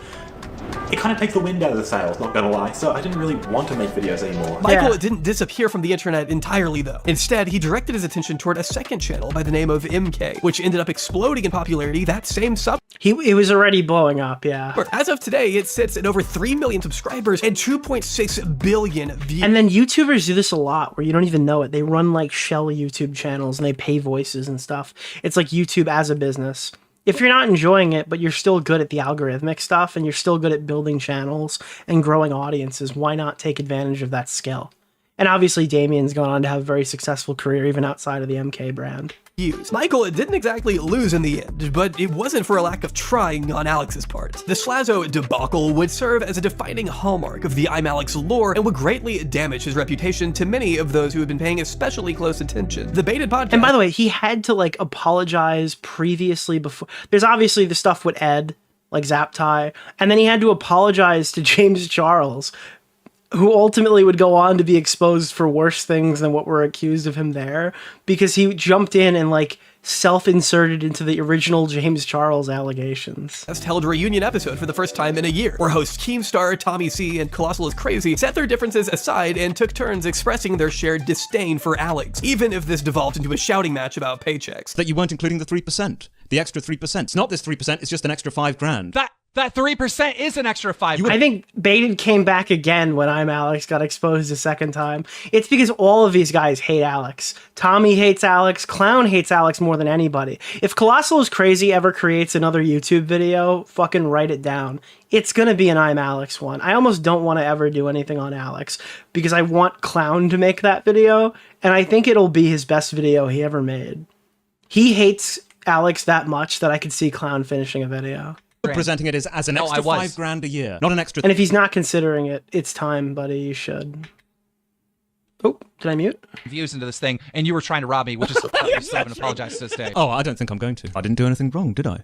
What? Despite heavy criticism and countless videos analyzing his role in painting Michael as something the evidence suggested he wasn't, Alex still went on to have a pretty prosperous next few years on YouTube. He would continue down a path of... Yeah, so what happened was he got fucked, right? And we, like, fucking damaged him on YouTube through this, which was unheard of. We drew blood on a YouTuber that was 10x anybody's size in the drama, right? I don't know, did he have 1 million at this point? He had to have had 1 million at this point, right? There was nobody, I think, that was involved with this, with the exception of Kavos. Kavos pushed pretty hard. He helped out during this. He was one of the guys who were making videos. We didn't really know who he was, but, well, we knew who he was, but we didn't know him personally, I don't think, at that point, other than Tommy. And we drew blood. He went to TikTok. He started becoming like a girls commentator guy. That's why when people say that T channels are all women or whatever, ImAllexx like fits the demographic as a dude. Stardom accompanied by a tighter circle of friends, making regular appearances on their respective channels and launching a number of short-lived podcasts, with one of his more prominent ventures garnering a significant amount of controversy in its own right. Bluesdanks claims that James Charles and ImAllexx went on a date, but it went so bad they didn't speak to each other ever again. That makes that video that he made on fucking... Maybe you go watch my first Alex video, because I covered it in there. Makes that video even funnier. Maybe he covered it because... Maybe he said all that stuff because he got rejected or something. I don't know. Who knows? What's that whole beef about? Because there was like, they were saying that you kicked him out and he wanted to be in, and like. All right, E-Boys doesn't really matter. E-Boys was a time where they like created a group channel and they left Inabber out because I guess they claimed he wasn't like big enough to be in it, or he wasn't like clouded enough, or he didn't have enough drive to do it. They like took his name and started his thing, but it's not relevant to today. The public of her ex-partners. Now! The accuser becomes the accused. Criminal behavior. At the bottom of her tweet was a link to a Google Drive folder containing several screen recordings of private Discord calls, text messages, and a 25-minute audio file. Guys, for anybody covering the story, all right? When Alex says the fucking C word, mute it, all right? Hard demonetization cut. You're gonna fucking get... Your video's not gonna hit the algorithm. Nobody's gonna see it. You have to remove the fucking C words. Trove of obviously the N-word, but like the C words. Evidence also contained a written statement spanning a jaw-dropping like my favorite band, 50 Cent and C-Unit. Yeah, that one. Yeah, don't use that one. 82 pages, most of which feature even more screenshots of conversations tied together with further context and background information provided by Alex. We will be sifting through the contents of this document here as chronologically and as thoroughly as possible, but in the spirit of keeping the duration of this video somewhat under control, I'm afraid we won't be able to explore every last detail today, which is why I have linked the drive folder down below and would highly encourage you examine everything yourself in full. It's a lot. Fucking chat just wrote, okay, dude. But it's also very necessary for establishing a clear picture of what this relationship looked like, as told by Alice. In her words, she was threatened by Alex not to come out with anything at all and to keep quiet, or else he'd conjure up his own conflicting story to discredit her. But Alice isn't threatened. She wants us to hear this story from the very beginning. So that's precisely where we'll start, the beginning. And as she clarifies in the top line of her document, there is going to be a trigger warning here for mention of SA, suicide. Insane. I felt like... Sorry, I just had to skip that part. Yeah, my bad. I could do no wrong. Alice and Alex became Guys, we only keep harassment trigger warnings so they don't get me banned on YouTube. We don't do the other ones here. Official in I'm so cool, guys. I don't do trigger warnings. 2023, after going out a few months and knowing each other for a few years before that. According to Alice, the beginning of the relationship went pretty much how you'd expect a normal relationship to go, devoting 100% of their time to each other. But that brief period of happiness would soon phase out, as little disagreements here and there began to spiral out of control into huge issues, as Alice noted that many of their arguments took place at first over Discord, since the two of them weren't Dude, that is the most Alex shit that I've ever heard in my life, dude. Imagine getting accused of domestically abusing your girlfriend on Discord. That's so fucking crazy. Dude, the guy who literally has done this so many times finally got caught jumping in a call without and got recorded, right? Like he got into a call. We didn't record him. Me and Josh didn't record him when he fucking said a bunch of shit to us. This guy would jump into calls and give everybody insane information, and it finally caught up with him. Living together yet. Alice, working from home, was expected to always make herself the Discord date went crazy. Available for her new boyfriend whenever he wanted to call. She accommodated Alex in this way by neglecting her work and even inviting him to join her friend groups. But that wasn't enough for Alex, who had a tendency to escalate small arguments into much larger, vicious confrontations, which you'll soon see resembled full-on abuse. First verbal, then physical. The plethora of messages Alice includes here in this document really speak for themselves. It doesn't take long to notice a pattern of controlling and degrading language from Alex. Right from the start, he's already insulting Alice's— Am I a mind reader? You hung up on me before I could say anything. You fucking retard. Ha ha ha. You knew. Stop calling me shit, Alex. Intelligence, attacking the way she presents herself over text with, "You say everything wrong on text because you're fucking stupid, so call me." She protests, but he doubles down. No, I'm not. You clearly— No, Alex, no. You clearly are. Bye. Fuck you. You weird fucking idiot. You win. Fuck you. When she's had enough, Alex hits her with a "fuck you, you weird fucking idiot. Fuck you. Fuck you." She didn't call him, of course, because he was obviously insulting her. But that didn't register for Alex, who instead persists What's with the name of the guy? Thank you. Keemstar Orbiter. Nick Oreo. Mr. Thank you, Oreo. Bungus. Just like Chud, Alex is fueled by his bitter hatred of women. Hey, maybe you should collaborate.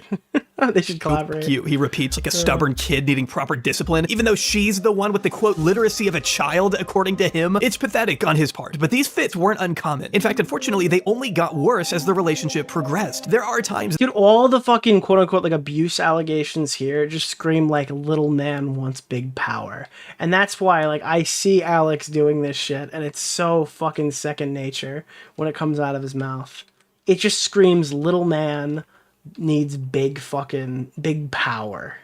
in these messages where Alice is clearly afraid to come He's over. got no power anywhere else in the rest of his life. He's looked at as a fucking freak on YouTube. He has to go make content for fucking TikTok women because he has no, like... What's the name of the guy? Keemstar Orbiter? Reasonable Nick audience Oreo. left that wants to Mr. watch him. Oreo. Over because she doesn't want to bother him during his work, you know, at his really... Dude, he used to call himself, and I swear to God, this is not some bullshit that I concocted. He called himself the Oracle of Sexual Assault because there's that clip where he knew so many people who were rapists on YouTube that, like, he was the guy to go to fix those situations. He called himself the Oracle of Sexual Assault. hard and stressful job of reacting to TikToks.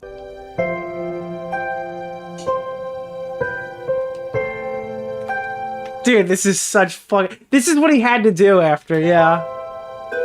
Hey, he sold it to me. I'd be giving him back his son pretty quickly. I'd be like, oh, he's angry. I can hear it. And the facial expression really sells it, like he's quite devastated by the whole thing. This guy turned into Sniper Wolf. Wow, that kept going forever, and not a single word of it was funny. But instead of hearing his girlfriend out and attempting to resolve the issue amicably as a team, which is what you would typically do in a relationship, Alex immediately springs into victim mode, acting as if she backed him into a corner for making him decide on something that had already been arranged, when in reality, Alice was only looking for reassurance. She wanted to come over, but also wanted to make sure she wasn't bothering him, or didn't want to piss him off, in her own words. But instead of getting that reassurance, Alice was met with a defiant, "Stop fucking talking over me. You're unbearable to talk to. Shut." And again, we don't know the full nature of these conversations. We didn't then, we still don't now. I have no idea about the other. We only know in this relationship what both sides have shown us, and both sides are going to be giving some completely, like, uncharitable positions against each other, because they obviously fucking hate each other. Shut up, I hate you genuinely. She was trying to see him, and he was berating her for it. In screenshot after screenshot, we see Alex flying off the handle, being entirely hysterical, calling his girlfriend an annoying cunt who he hates genuinely. I just don't know why people date people they don't like. Like, it is so obvious. I'm sorry, like, how can you love somebody and talk to them like this? Also refer to her as sick, unlovable, and... Is it like, are your prospects that, like, are you that afraid that you're not going to find somebody else, that you have to sit in relationships where you're treated like this? And a whore, alongside a barrage of other heinous insults that we will be documenting here as well. Are you that scared that you're not going to find something else? Alex explains that these bursts of anger were commonly followed up with flattering words, apologies, and excessive love bombing as a way to regain her trust before shattering it again and again. I'm sure you can imagine his behavior didn't exactly help Alice's depression. In fact, she claims her mental health was severely worsened by Alex and his repeated insistence that he didn't love or care for her. Lamenting, "I found it hard to stay happy every day, dating someone who said these things so easily to me, feeling no remorse or guilt. He just flew past the days like nothing ever Dude, this baseball bat needs to get fucking removed from the game. It is actually the most annoying shit ever happened. This was immensely draining on my side, adding, "I've been scared to talk about this because I'm afraid I won't be easily understood." Getting ahead of what people might say, Alice wrote, "People will question why I even stayed, and believe me, I wish I could turn back time." Oh, I'm me. I'm asking that. That's me. Holy shit, dude. But I believed his lies when he apologized to me, and I really tried to believe he would stop going so far if I asked him to. I thought I was good enough for him to stop calling me a whore, or telling me to die, or threatening to leave in every argument. Sadly, however, nothing seemed to stand in the way of Alex firing up his high-quality 4K digital camera he uses for YouTube to threaten and abuse his own partner. Yes! Play the clips! These are so fucking funny, dude. Over Discord. Included in the Google Drive folder were several examples of this that have spread across the internet like wildfire, for reasons obvious to anyone who has seen them. This is the thing. Even though now, when it's too fucking late, you admit you did everything fucking wrong. But when it actually matters, when you should lay down like a good fucking dog, you don't fucking do it. You fight for some reason. I don't know why you fight, because you're losing, because you end up admitting that you fucked it all up anyway. With seething resentment in his voice, Alex hisses that he wants his girlfriend to lay down like a good fucking dog, fuming at the fact that she's apparently disobeyed him, and expresses confusion over why she bothers to fight back at all. It's like he doesn't even see her as a person. She's something beneath him. Definitely seems that way in this clip, where he acts as if his status as a professional YouTuber makes him superior to his girlfriend, and apparently also all of his less famous friends. What judging mental is, I think I may have said, like, 100 times, to the point where it's actually really hard to follow what I'm saying, because it's so flexible. I've gone, you could do this, but you might be able to do that, but you might be able to do that, and you might be able to do this, and this might work, but you might be able to do that, and it sounds mental. Dude, don't you feel like you're violating, like, some fucking rule? Like, you clearly commit, like, some kind of crime, right? How do I get to hear these words? What illegal act has been committed that I personally get to hear I get 4K video footage of Alex screaming at his girlfriend. You just like, who made a deal with the devil to get these, like, dude, Destiny had to leak stuff and a hacker had to get involved for like his fucking career ending, well, not career ending, he's obviously still fucking successful, but his like big eye-opening drama to come out. Bro, Alex is literally just on Discord, gets recorded one day, and it's here. It's crazy. I don't even understand how you could possibly actually follow along to it. Like most of my friends struggle to actually understand what I'm saying. But that's why I'm a professional and you're all not. Please know that this is how Alex truly sees himself. A famous internet celebrity with a lot to lose. Meanwhile, his girlfriend's life has already gone down the drain, at least in his own words. Because you might not have anything to fucking lose, because your life might be down the fucking drain, but I still have quite a lot that I would like to fucking give. He sure does have a lot to give, doesn't he? The world is such a better place thanks to this man's generous contributions. I'm Alex. Dude, he's got so many more TikToks to react to. You fucking degenerate horn. Reacting to Love Island and 90 Day Fiancé? Where's his Nobel Peace Prize? In later messages, we see Alex telling his girlfriend that she should be grateful to find herself in the presence of someone with the expertise he has, chastising that— Dude, that's so fucking based. That is so based, dude. Hell yeah, dude. I'm fighting for men to fucking throw it all out there and tell them what they need to hear, dude. Stupid idiots around him who think they know better about building an internet career because he's the only man who has ever done it successfully, I guess. In fact, maybe they're not even worth talking to at all, and they're too small-brained, right? Later, following up with "kill yourself, please," and "you're a girlfriend, genuinely bad at it." Emotional level of a brick. And then he calls her the N-word. What's the name of the— He most the certainly guy, continue attacking her for not Keemstar adhering to his streaming advice DeOrio. later on as well, Mr. where we get to him Oreo. complaining. Dude, this is like the IRL version of like, you ever see those posts where like some guy is about to rip you off on Facebook Marketplace and he says no lowball offers, I know what I have? ImAllexx is that, but like for himself. Like his dating profile is like no lowball offers, I know what I have. That he just hates people, making it seem like what I'm doing is actually rude, like "kill yourself," which is an insane sequence of messages. Yeah, it's really hard to imagine how someone might find you rude. I just told you how to make 6 figures, so fuck off, it's annoying. If you needed any more evidence of Alex exposing himself as the inconsiderate maniac he is, look no further than this clip, where his apparent disdain for the person he's supposed to love and care for more than anyone else is so intense that he starts violently shaking before leaning into the mic and spitting out a blatant threat. I'm gonna fucking bash your fucking head against the wall with a brick if you don't shut the fuck up. Dude, I thought this was AI the first time I heard it. Like, this is way too good to be true. Were they filming like a fucking Discord like movie on fucking predators or something? Like, was this some fucking— was I— Am I watching a Dar Man video right now where Alex and his girlfriend are articulating like the plight of domestic abuse situations? No, this is a real thing that happened. Blatant threat. I'm gonna fucking bash your fucking head against the wall with a brick if you don't shut the fuck up. There is no context in the world that could justify a statement like that. You don't hurl threats of violence at your partner, you slimy idiot. In no circumstance is anything even adjacent to that justified. It's sickening that Alex was propped up on a moral high horse throughout his entire YouTube career, deliberately making himself out to be some soft, harmless e-boy that could do no wrong, while at the same time treating his own partner with such intense vitriol. And to do it in full view of your high-quality camera, too, is just another baffling decision. Literally got this guy in fucking 4K. It's unbelievable. Also, guys, we just hit the goal. You guys know what you've earned on URR Day? You've earned another goal. On top of everything else. There is no exaggeration in saying he was literally caught in 4K. Alex is a gremlin. Unfortunately, they continued dating for a little while longer, and the abuse wasn't contained to just Discord. In fact, the pair ended up taking a trip to Italy last summer, and when Alice found her partner watching a video of a girl opening up about her trauma, Alice made the mistake of thinking it was a safe space for her to confide in Alex about the sexual trauma she herself had been through in the past. Instead of comforting his girlfriend and being there for her, Alex told her— He bashed your skull in with a brick! No, dude, I'm sorry.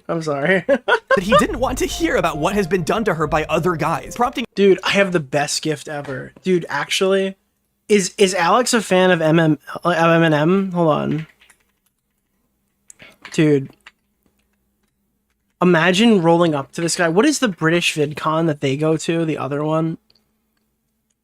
Like, Insomnia? Is that what they call it? Insomnia. Dude, I want, like— Can somebody recreate this product and have it look exactly the same? But it's about, like, it says ImAllexx. Where is this? Dude, could you imagine you get, like, one of these and you sell this on your store, but instead of Eminem, it says internet sensation. like just a brick inside of a fucking like acrylic case, and it's purple or like pink, and it says internet sensation in his stupid lemon font. What is it called? Lemon something? That's his font.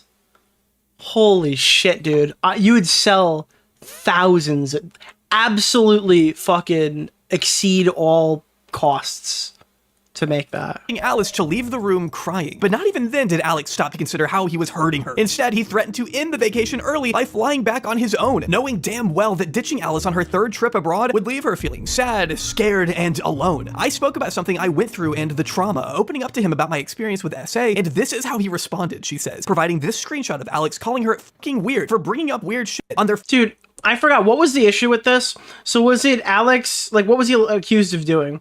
Just saying, like, oh, hey, listen, we're on fucking holiday right now, and you're talking about previous sexual partner. Was that it? You're talking about men's dicks. You're talking about men's rape dicks on our fucking personal holiday. Or is it just like, you're being negative? You're being fucking negative, mate. We're just sitting here having a good time, and you're like, oh, you're just sitting there, and you're like, yeah, I've been fucking...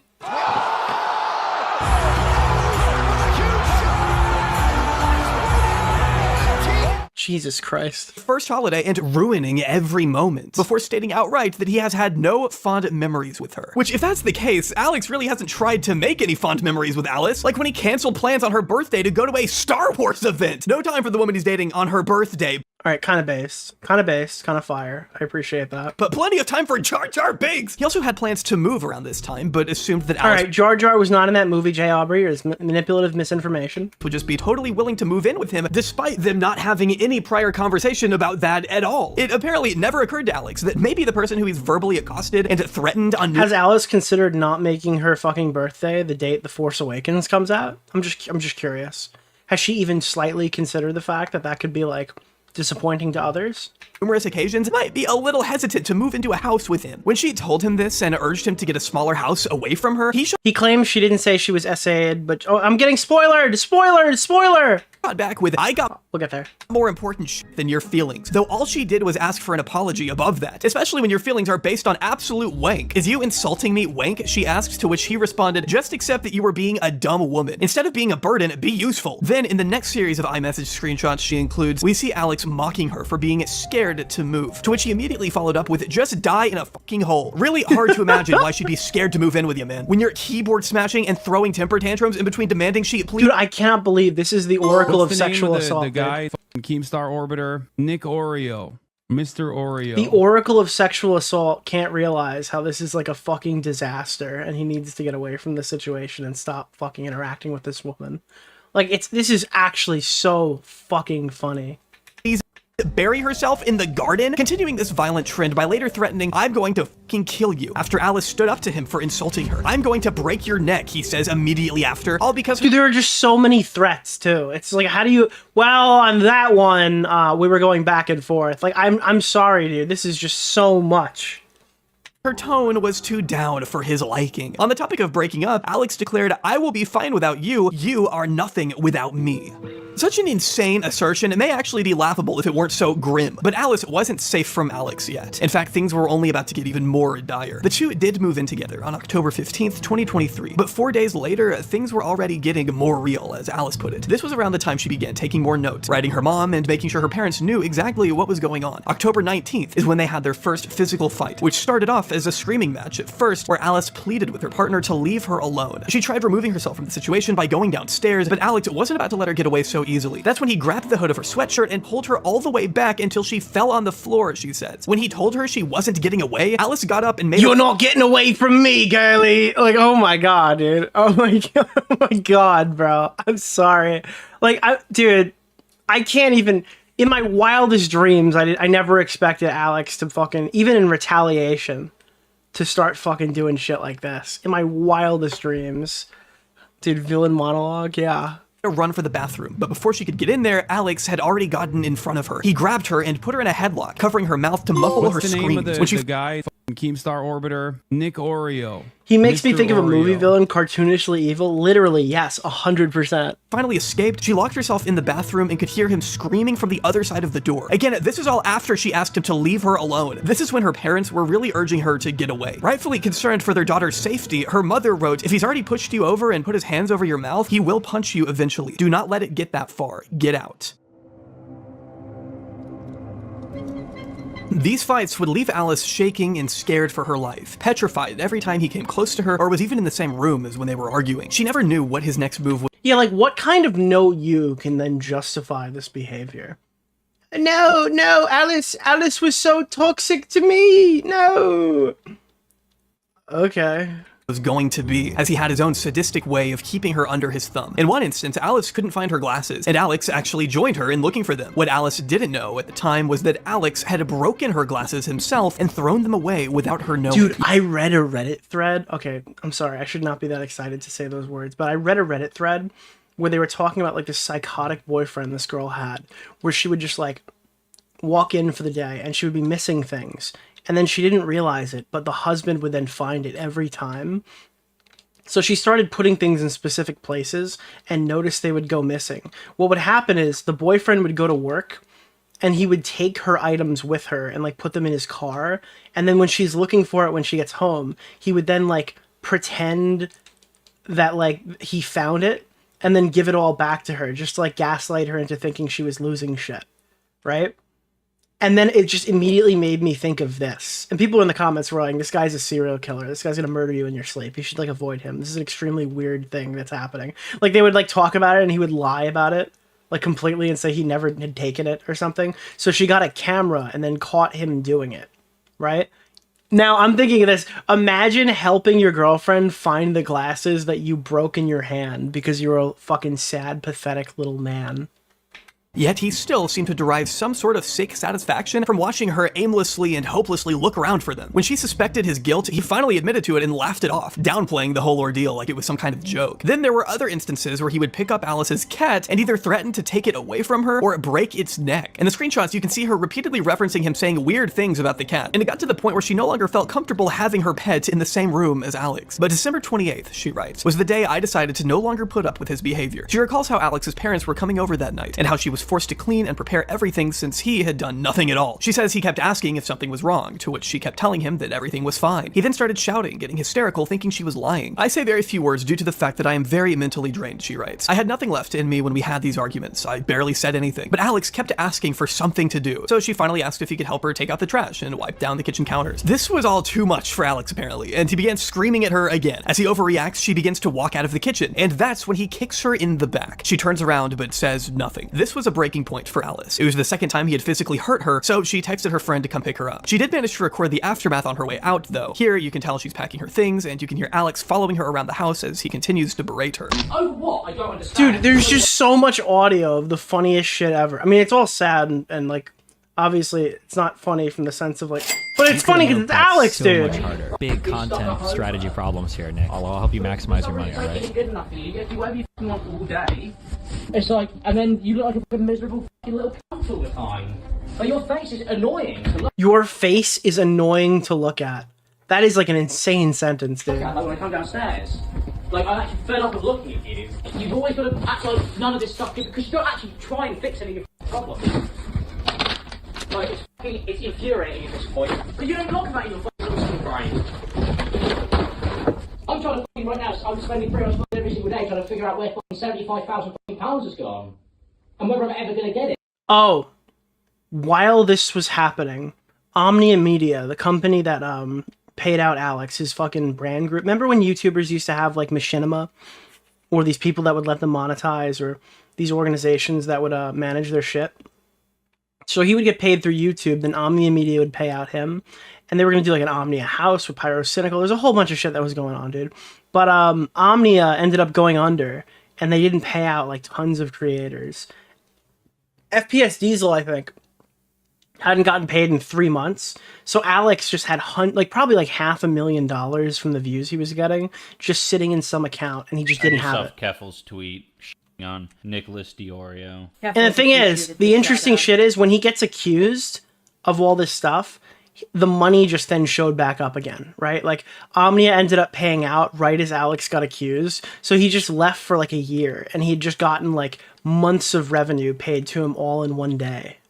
Yeah, the MCN. Any of my future YouTube revenue, because the company's holding my channel hostage. So yeah, sorry I forget about to fucking clean the side sometimes. I got bigger fish to fry. You just don't think about it. Go away. Fucking woman. Go away.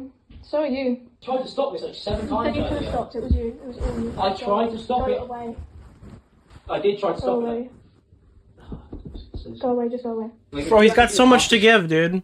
He's gonna give his girlfriend some bruise. I'm sorry, dude. Hold on. Wait. All right, let's not. Never mind. You would understand why stuff loads of fucking get done. You upload one half-assed video every 3 weeks. It does terribly. Well, you can stop this one. Dude, he's got to give his girlfriend the lessons that she needs, you know? now. If it's not him, it's going to be somebody else. It might as well be the Oracle of Sexual Assault. You're following me and going on. Fuck off. Please. She left him that night, thankfully, but when she later returned to pick up her things, she discovered her 4K PC setup laid out on the floor. She realized immediately the keyboard was smashed to bits, and later found both monitors to be completely destroyed as well, including the camera, a horrifying and brutal reminder of what Alex was— Dude, imagine getting to fucking see the footage. That's the only thing we're missing, is the footage of, like, Alex Kylo Renning her computer setup. Yeah, dude, hold on, where is this? Kylo Ren destroys his helmet. No, the temper tantrum one. Dude, this was Alex, the second Alice left. We have no confirmation, but we believe FN 2187 may have helped in the escape.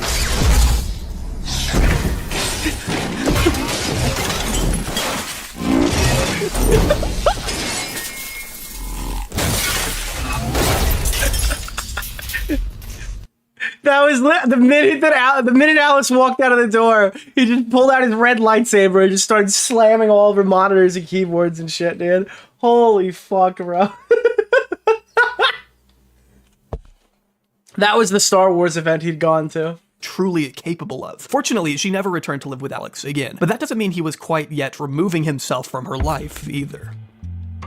During his exhaustive attempts to re-establish contact with Alice, Alex expressed frustration that she couldn't just let it go, it being the time he kicked her in the back on her way out of the kitchen. It was the incident that marked the end of the relationship, after all, and it appears Alex had a hard time coping. Dude, this guy just was watching the movie 300, and he's like, "This is my girlfriend!" and he kicked her right in the back. With that. Texting her, "So we end on a big argument? Fuck, I just want to scream." Following up with, "I can't believe we can't talk." Fuck, really? I can't believe it's not butter, Alex. I can't do this. Even when forced to recall the time he physically assaulted his own girlfriend, Alex can do nothing but think of himself. Underneath all the desperate pleas for a second chance and a shot at redemption, Alex's intentions are nothing but selfish. Just as Alice texted her mother a few months back in the midst of this abuse, it really seemed Alex only desired a little minion to want and need him. He had no interest in maintaining— There's a KFC in Yemen! Thank you, Grizzly. It's been 8-ish months since he disappeared. How long before a channel is unpartnered or whatever? No, it's not going to happen to him because it's all based on watch hours.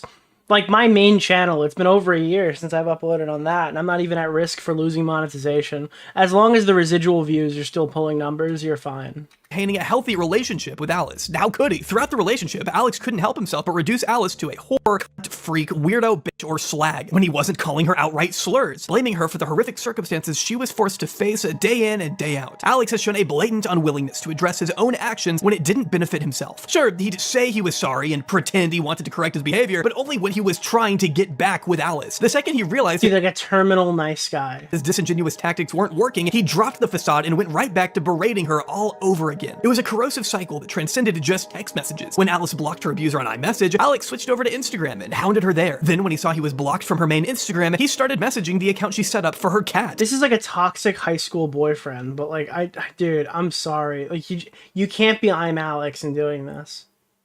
He would relentlessly reach out to Alice on burner accounts, as evident by this particularly ominous screenshot. Such an eerie series of messages to be paired with that profile picture. Despite insisting he didn't want to beg for Alice to come back, Alex was extremely forward in his attentions when he showered her with teddy bears and flowers shipped to her house, a hoodie doused heavily in his aftershave so she could remember the way he smelled, barely hiding his manipulative tendencies when he went out of his way to deliver a handwritten letter to her doorstep, regardless of her repeated attempts to create as much of a physical distance between them as possible. Alex violated this boundary just as he violated everything else, demonstrating demonstrating even further disregard for the wishes of a woman he could no longer control and manipulate. He seethed at the idea that he had pushed Alice away, probably because he knew deep down that it was the truth. Who knew it would be difficult to smooth things over with an individual you threatened to kill on numerous occasions? At a certain point, Alice blasts back with an essay of her own, declaring outright, "I don't forgive you for abusing me, and I don't think I ever will. I don't want you to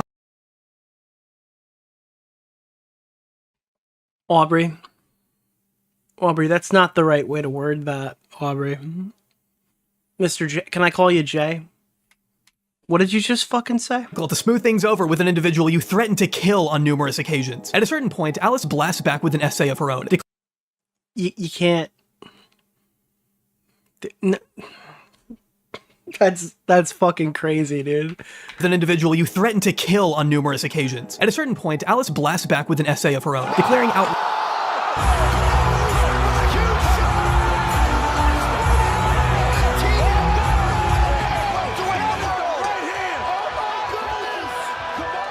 Dude, you can't, like, oh, my essay, Alex, put a essay out, and then he essayed his, like, you can't, like, just... I wrote a long text. Right, I don't forgive you for abusing me, and I don't think I ever will. I don't want you to contact me somewhere else after this multiple times. Yeah, she really is just as bad as Alex. I've blocked you on maybe 8 things now, and you need to take that as a very obvious sign that I don't want to be near you. Even just thinking about you or... I see you've read ahead in Invincible. Getting anywhere near you again or getting back with you scares the living shit out of me, and that's what you've done to me. You can make excuses, say it was my fault, and that I made you do it, but we all know that's What's the name of the guy, Keemstar Orbiter? Nick DeOrio. I just got here and I heard Alice raped him back. What the fuck? I'm so like... Jesus. It's taken me so much courage to actually finally say this to you, but I don't...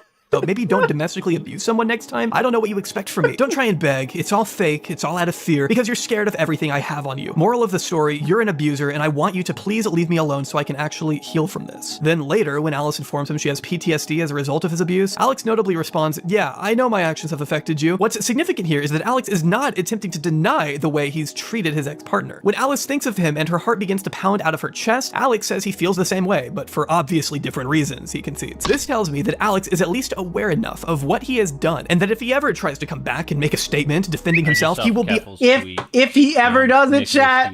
If he ever does it, unable to lie and say these events didn't actually happen. Not that I think he could have successfully made that argument to begin with, of course. I mean, we've seen the footage, we've seen the messages, we've seen it all, packed into 82 pages worth of evidence and a detailed 82 pages, bro. Testimony. Toward the end of her document, it's important to note that Alice leaves another disclaimer. She makes sure to emphasize that she is not trying to make herself look like someone who has never said anything mean. I stooped down to his level. And this is the best part. This video was made like months ago. I never tried to paint myself as a fucking innocent victim, dude. I stooped that low. It became reckless with my... There was never an allegation that this person claimed to be perfect or said they did nothing wrong in the interaction. Language. It was always like counted up like, hey, my hands are not clean in this either. Try and prove a point of this is how you treat me, so have it back. So I'm sorry, the big reveal, because everybody had already forgotten it, that the relationship was just toxic in general, isn't really gonna sway me, because I already knew that. It only takes so much of someone belittling you and telling you they don't love you, that they hate you the whole time you're together. When you're meant to be in love, it tears you apart and changes you. I'm not afraid to own up to anything I've done, because I- Dude is the lightweight champion of domestic violence. only ever reacted after the abuse was drilled into me. While she denies his claim that she punched him in the face over the cat, Alice says that she did slap Alex at one point during an especially heated argument in September, after he had been screaming derogatory names in her face. The way she puts it, I started crying and he looks at me with a straight face and sighs, calls me boring and laughs. I end up defending myself. I slapped him in the face. This was out of character for me, but he was screaming in my face. I was backed into a corner, not knowing what to do. This happens, then I grab my things and leave the flat and call my friend to tell them everything that just happened. Alex spams me to come back and I end up giving in and going back because I'm scared. In the screenshots she provided, we see her telling Alex, yes, I slapped your face one time. Name a girl who hasn't slapped a huge asshole. Asking, that's your defense? My girlfriend slapped me because I abused her? Alice ends the document around there, claiming and it's like, because I abused her is even funnier, because it implies that this is not the first physical violence that they've seen, right? This is not all the evidence she has, withholding some of it on account of an ongoing police investigation, while also indicating that the rest could very well be made public in due time. Though on the off chance he ever does make an attempted comeback, Alex will also need to reckon with the mountains of additional claims made by 2 other women. That was the other thing. This is the... I could not get it through my head that ImAllexx came out of the woodwork, bro. the guy who literally brands himself as Internet Gaylord, the guy whose merchandise is literally pink or rainbows on any given day. This guy gets accused of fucking domestic abuse, and the only people we hear from are women. Isn't that not crazy? Look, I'm not trying to shame anybody here, but they couldn't even find one guy who had a bad interaction with Alex. There wasn't a single guy who was like, hey, listen, when I dated him, it was pretty bad too. It was just women. In the wake of Alice's claims, Alex was subsequently hit with further allegations by fellow commentary YouTuber and another one of his ex-girlfriends, King Ani. And we didn't care. Chat, we don't care. We don't care, chat. Publishing a 2-page document of her own on June 17th, Ani reveals she dated Alex privately from June 2017 to March 2018, describing it as the most toxic relationship. Alex was subsequently hit with further allegations by fellow commentary YouTuber and another one of his ex-girlfriends, King Ani. Publishing a 2-page document of her own on We do not care.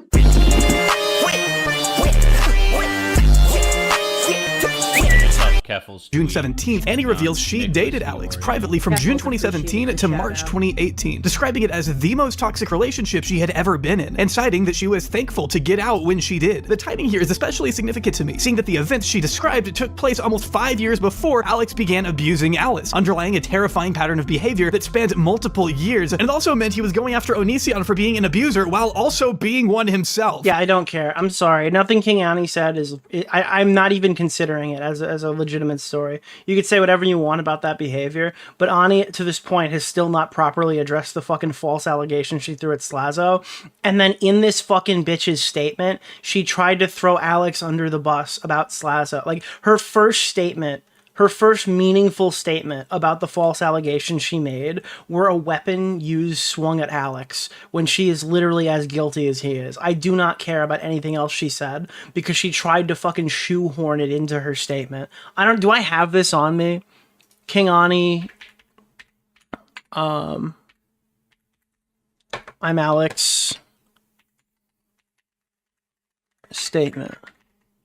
It was like the most cowardice fucking thing I've ever seen. Here, my experience with ImAllexx. Here's the fucking Google document, right?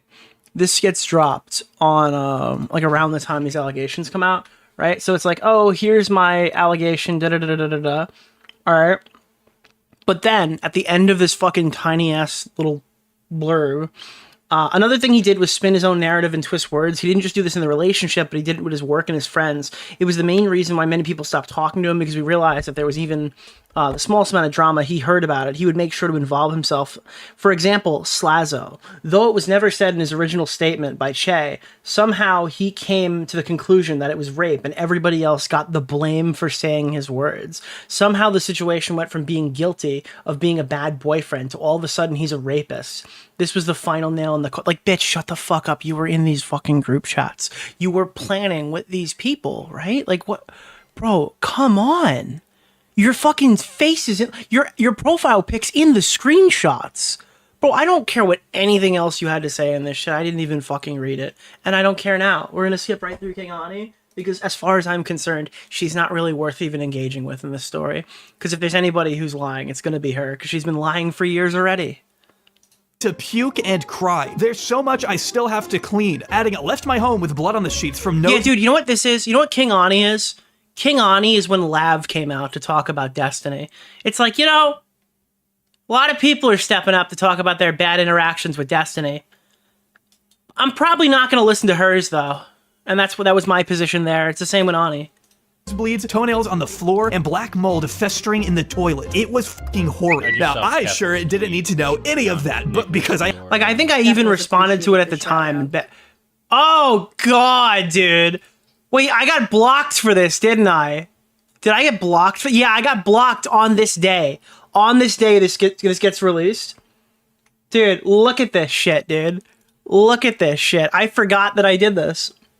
I get fucking blocked on this day because I sent her her own words when she posted this fucking document saying innocent people don't stay silent for this long. And then they said that's actually a demented thing to say. This shit is embarrassing to say in real life and should hold the same shit in all other aspects. And then I wrote, I don't care. I'm not sorry. The fact that basically everyone in the replies doesn't get the reference shows me the average Twitter user is in memory of the goldfish. It proves to me that Ani didn't get enough criticism in 2016. Man, what people get R-worded and don't say shit for decades. This statement could be bullshit, but this comment is just wrong. This is what she said to a person falsely accused of rape. I'm just reminding her. And then I sent her the screenshot of the tweet that was still up. She posted this shit fucking grandstanding about Slazo before going back and letting me get a brand new fresh screenshot of the shit that she wrote in 2019 that's still on his fucking timeline. Bro, fuck you, Ani. I don't care. Even if the shit's real. Fuck you, Ani. I don't fucking care. Okay? But yeah, so like, holy shit, dude. I legitimately do not give a fuck about King Ani, bro. I had to read it, so do you. You're welcome. As stated a second ago, though, Alice and Ani aren't the only women to come forward. A third ex-girlfriend by the name of Jess posted a statement on June 18th where she described an on and off relationship with Alex from November 2018 to February 2020. In a notes app entry, Jess claims that the beginning of their time together went about as you would expect for a brand new relationship. Which is I haven't been fucking in the loop here. I'm watching the rest of this shit tonight for the first time. I haven't seen it yet with you guys. I don't know if any of these other girls have spoken on this. I don't know if Jess is involved. I haven't even gone to look. I don't even know what their accounts are, to be honest. So if they do speak up or something, please send it to Smaggle, and then I can put that into the docket, but I don't believe they've said anything. Is pretty similar to what Alice said too. She also recalls a public statement the third plane had dropped. Made in December 2020. For the well, actually, it wasn't Jess the one who published a statement. There was one person who talked about it a year prior and then tied the new statement back to the old one. Sake of giving herself closure, clarifying she didn't expect it to go anywhere but just exist. At 3 women, yes, Alex dated 3 women, and that was the biggest thing that we learned. Jess explained that she didn't feel 3 women dated ImAllexx. She could reach out to anyone at the time since she had deleted all their messages and tried to get over the breakup, even stating that she had suppressed many of her memories with Alex from this time, though she was able to find one 2019 Facebook Messenger screenshot in which Alex is shown asking, "Yo, where's Jess? I'm very angry. At bar, I'm going to kick her head in. Now I might actually kill her." I mean, I don't know, dude. This guy just throws kill around a lot.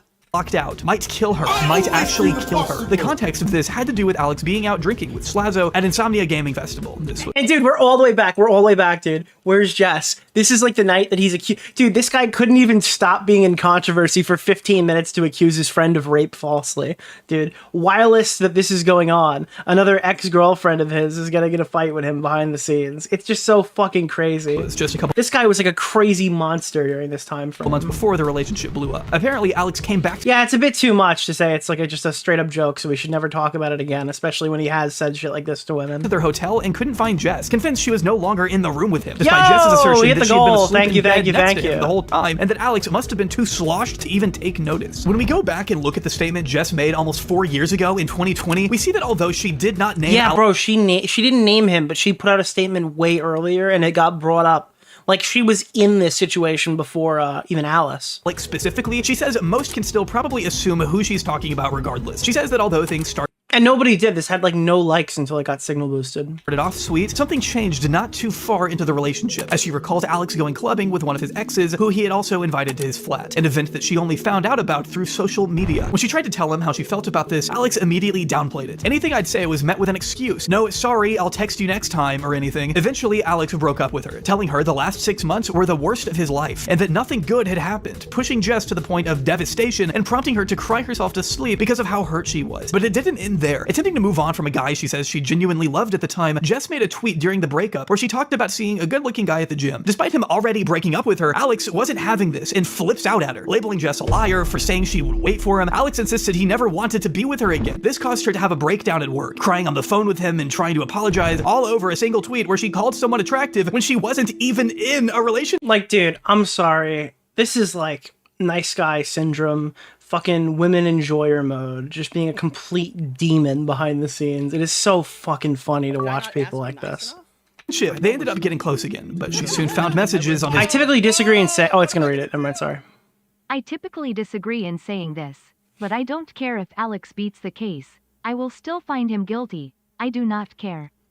Well, that's the thing is Alex was guilty before he was even accused of domestic violence. This guy should have been run off the internet years ago.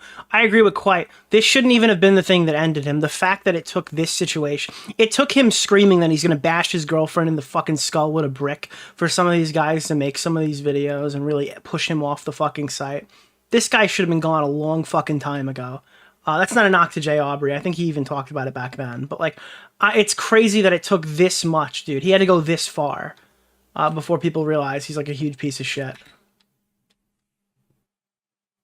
His phone of Alex complimenting another girl's ass and talking to his ex more. Here in the UK with all that evidence, he'll see time. I mean, like, dude, this message or whatever, this person, Jess, was fucking 2020. All right, we're 5 years out from that. Alice has a police report or something.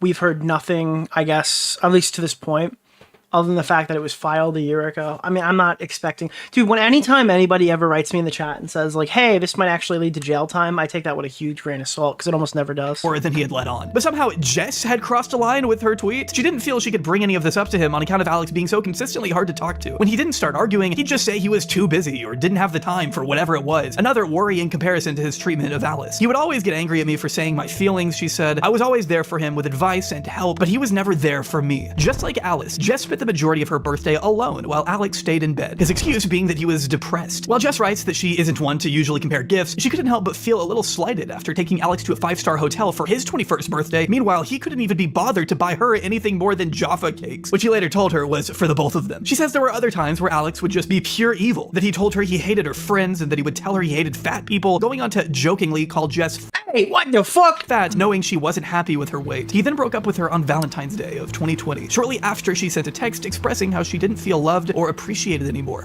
I don't feel loved or appreciated. Well, happy Valentine's Day, bitch. You're single. Why don't you go meet a new fucking woman, a new man at the bar, you slag? COVID hit, and Jess saw her mental health start to crumble. Once, she attempted to call Alex while sitting in her car on the verge of suicide, to which he responded by turning off his phone and refused to answer it because he couldn't be bothered. She says she struggled to understand why he broke up with her and was desperately seeking closure and support at this time. She didn't understand why he got rid of her so easily and not his friends, who he kept talking to despite always insisting behind their backs that they were the ones who really got under his skin. She also says because you know what happened?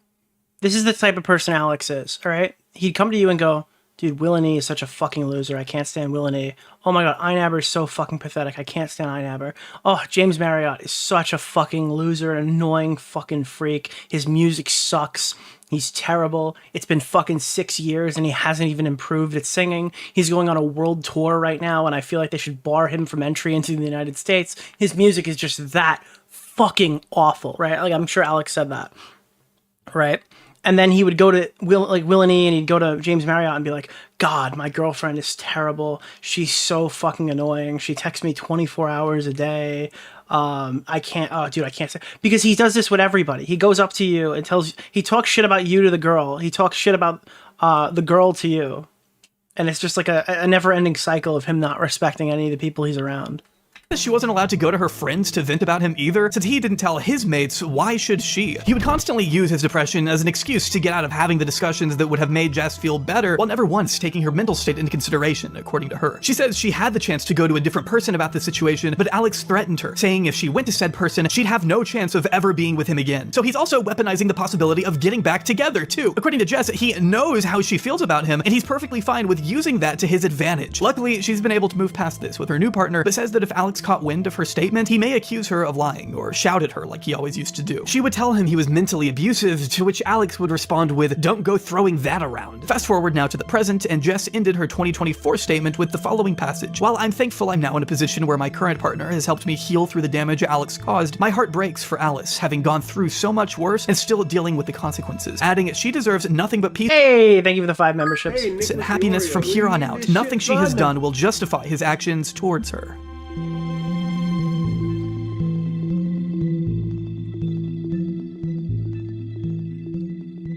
Can I say something to you, Nick? All right. So that's like it. ImAllexx. Allegations. We've gone back through. We've heard a lot of it. We haven't gone through and read every single message again. You can check that out. We have multiple streams and videos on this platform. Actually, the previous URR, I believe, a year ago, was about this situation. I did see this post and I found it interesting, so I would like to end off with this. Creepshow art and ImAllexx's responses are the same allegation. We're about to watch this. This is like the only thing that I have that I brought up from the current day. But like, do you guys remember Creepshow Art when Creepshow Art came back to YouTube? By the way, Geneva Simmons. Why do I know that name? Is that like a chatter or is that a crazy person? I never remember. There's the sharp line between average chatter and completely unhinged Reddit psychopath.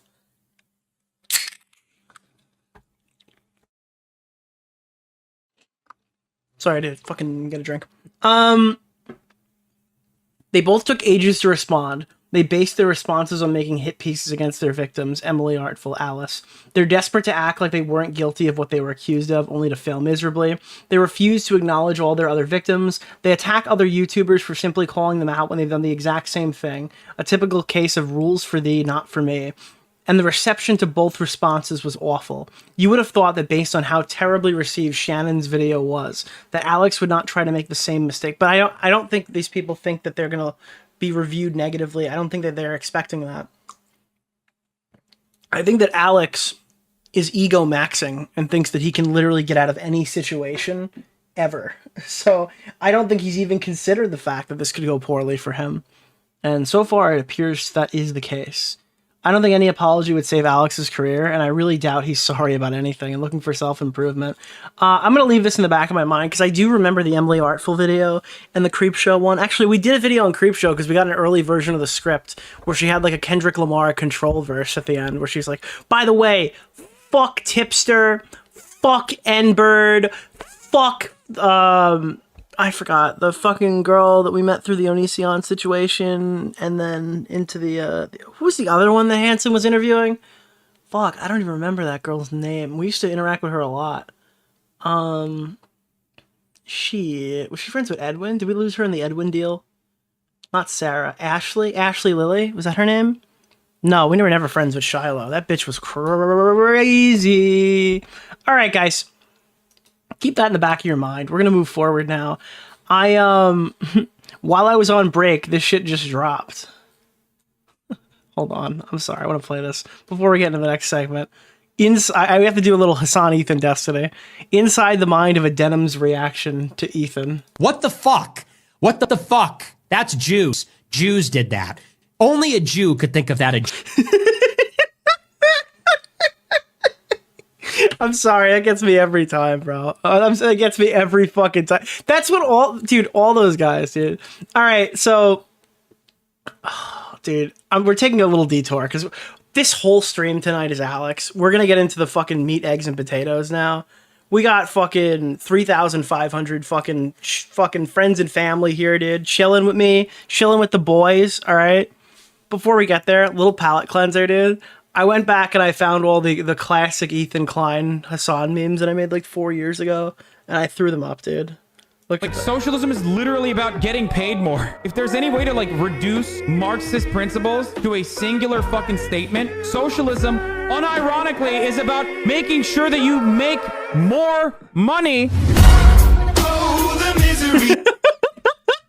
Dude, I bought the castle, dude.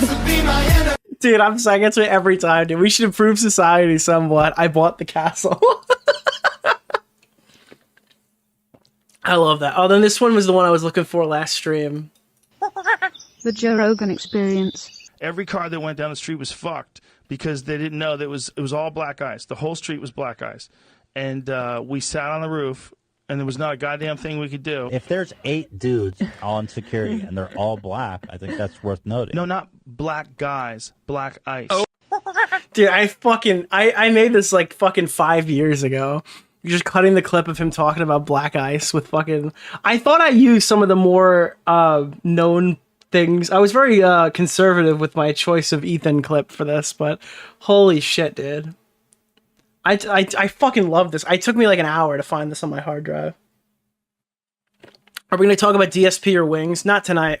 We actually, if you go back to the beginning of the stream, we did watch the Wings thing. By the way, this is going to be the next stream. We're doing another URR back-to-back. I'm doing a full fucking breakdown, start to finish, on this fucking bitch. Sarah is censored. Sarah fucking Fields, dude. Holy shit. I think this is Tuesday night. I think I'm going to go fucking ape shit on Tuesday night and go over the Harry Sissons fucking drama. I was in that with Def Noodles. Me and Def Noodles were fucking in this call. You guys have heard it probably by now, I imagine. But I want to go through and talk about. Well, we're a little late to the story. I don't care. I'm talking about this shit. How much storage do you have on your PC? How much storage do you have on your PC? That's a good point. On my computer, I have 3 2-terabyte NVMe's. I have a 15 terabyte extended SSD drive that has a backup. When that's plugged in, it's more obviously, but it's a backup. And then I have a 4 terabyte drive just for games. So what is that all? In SSD, that's 2, 4, 6, 8, 10. 10 terabytes. Obviously, it's not all usable, but 10 terabytes of just SSD, and then 15 of hard drive. So it's the only way to. I mean, I've never deleted a file. I have every video I've ever made, everything I've ever downloaded from 4K video download, every meme I ever made. I transfer all those files from computer to computer, so I don't lose anything. That's the only way to do YouTube. You need it. Wait, is that not? Do you guys don't hoard data?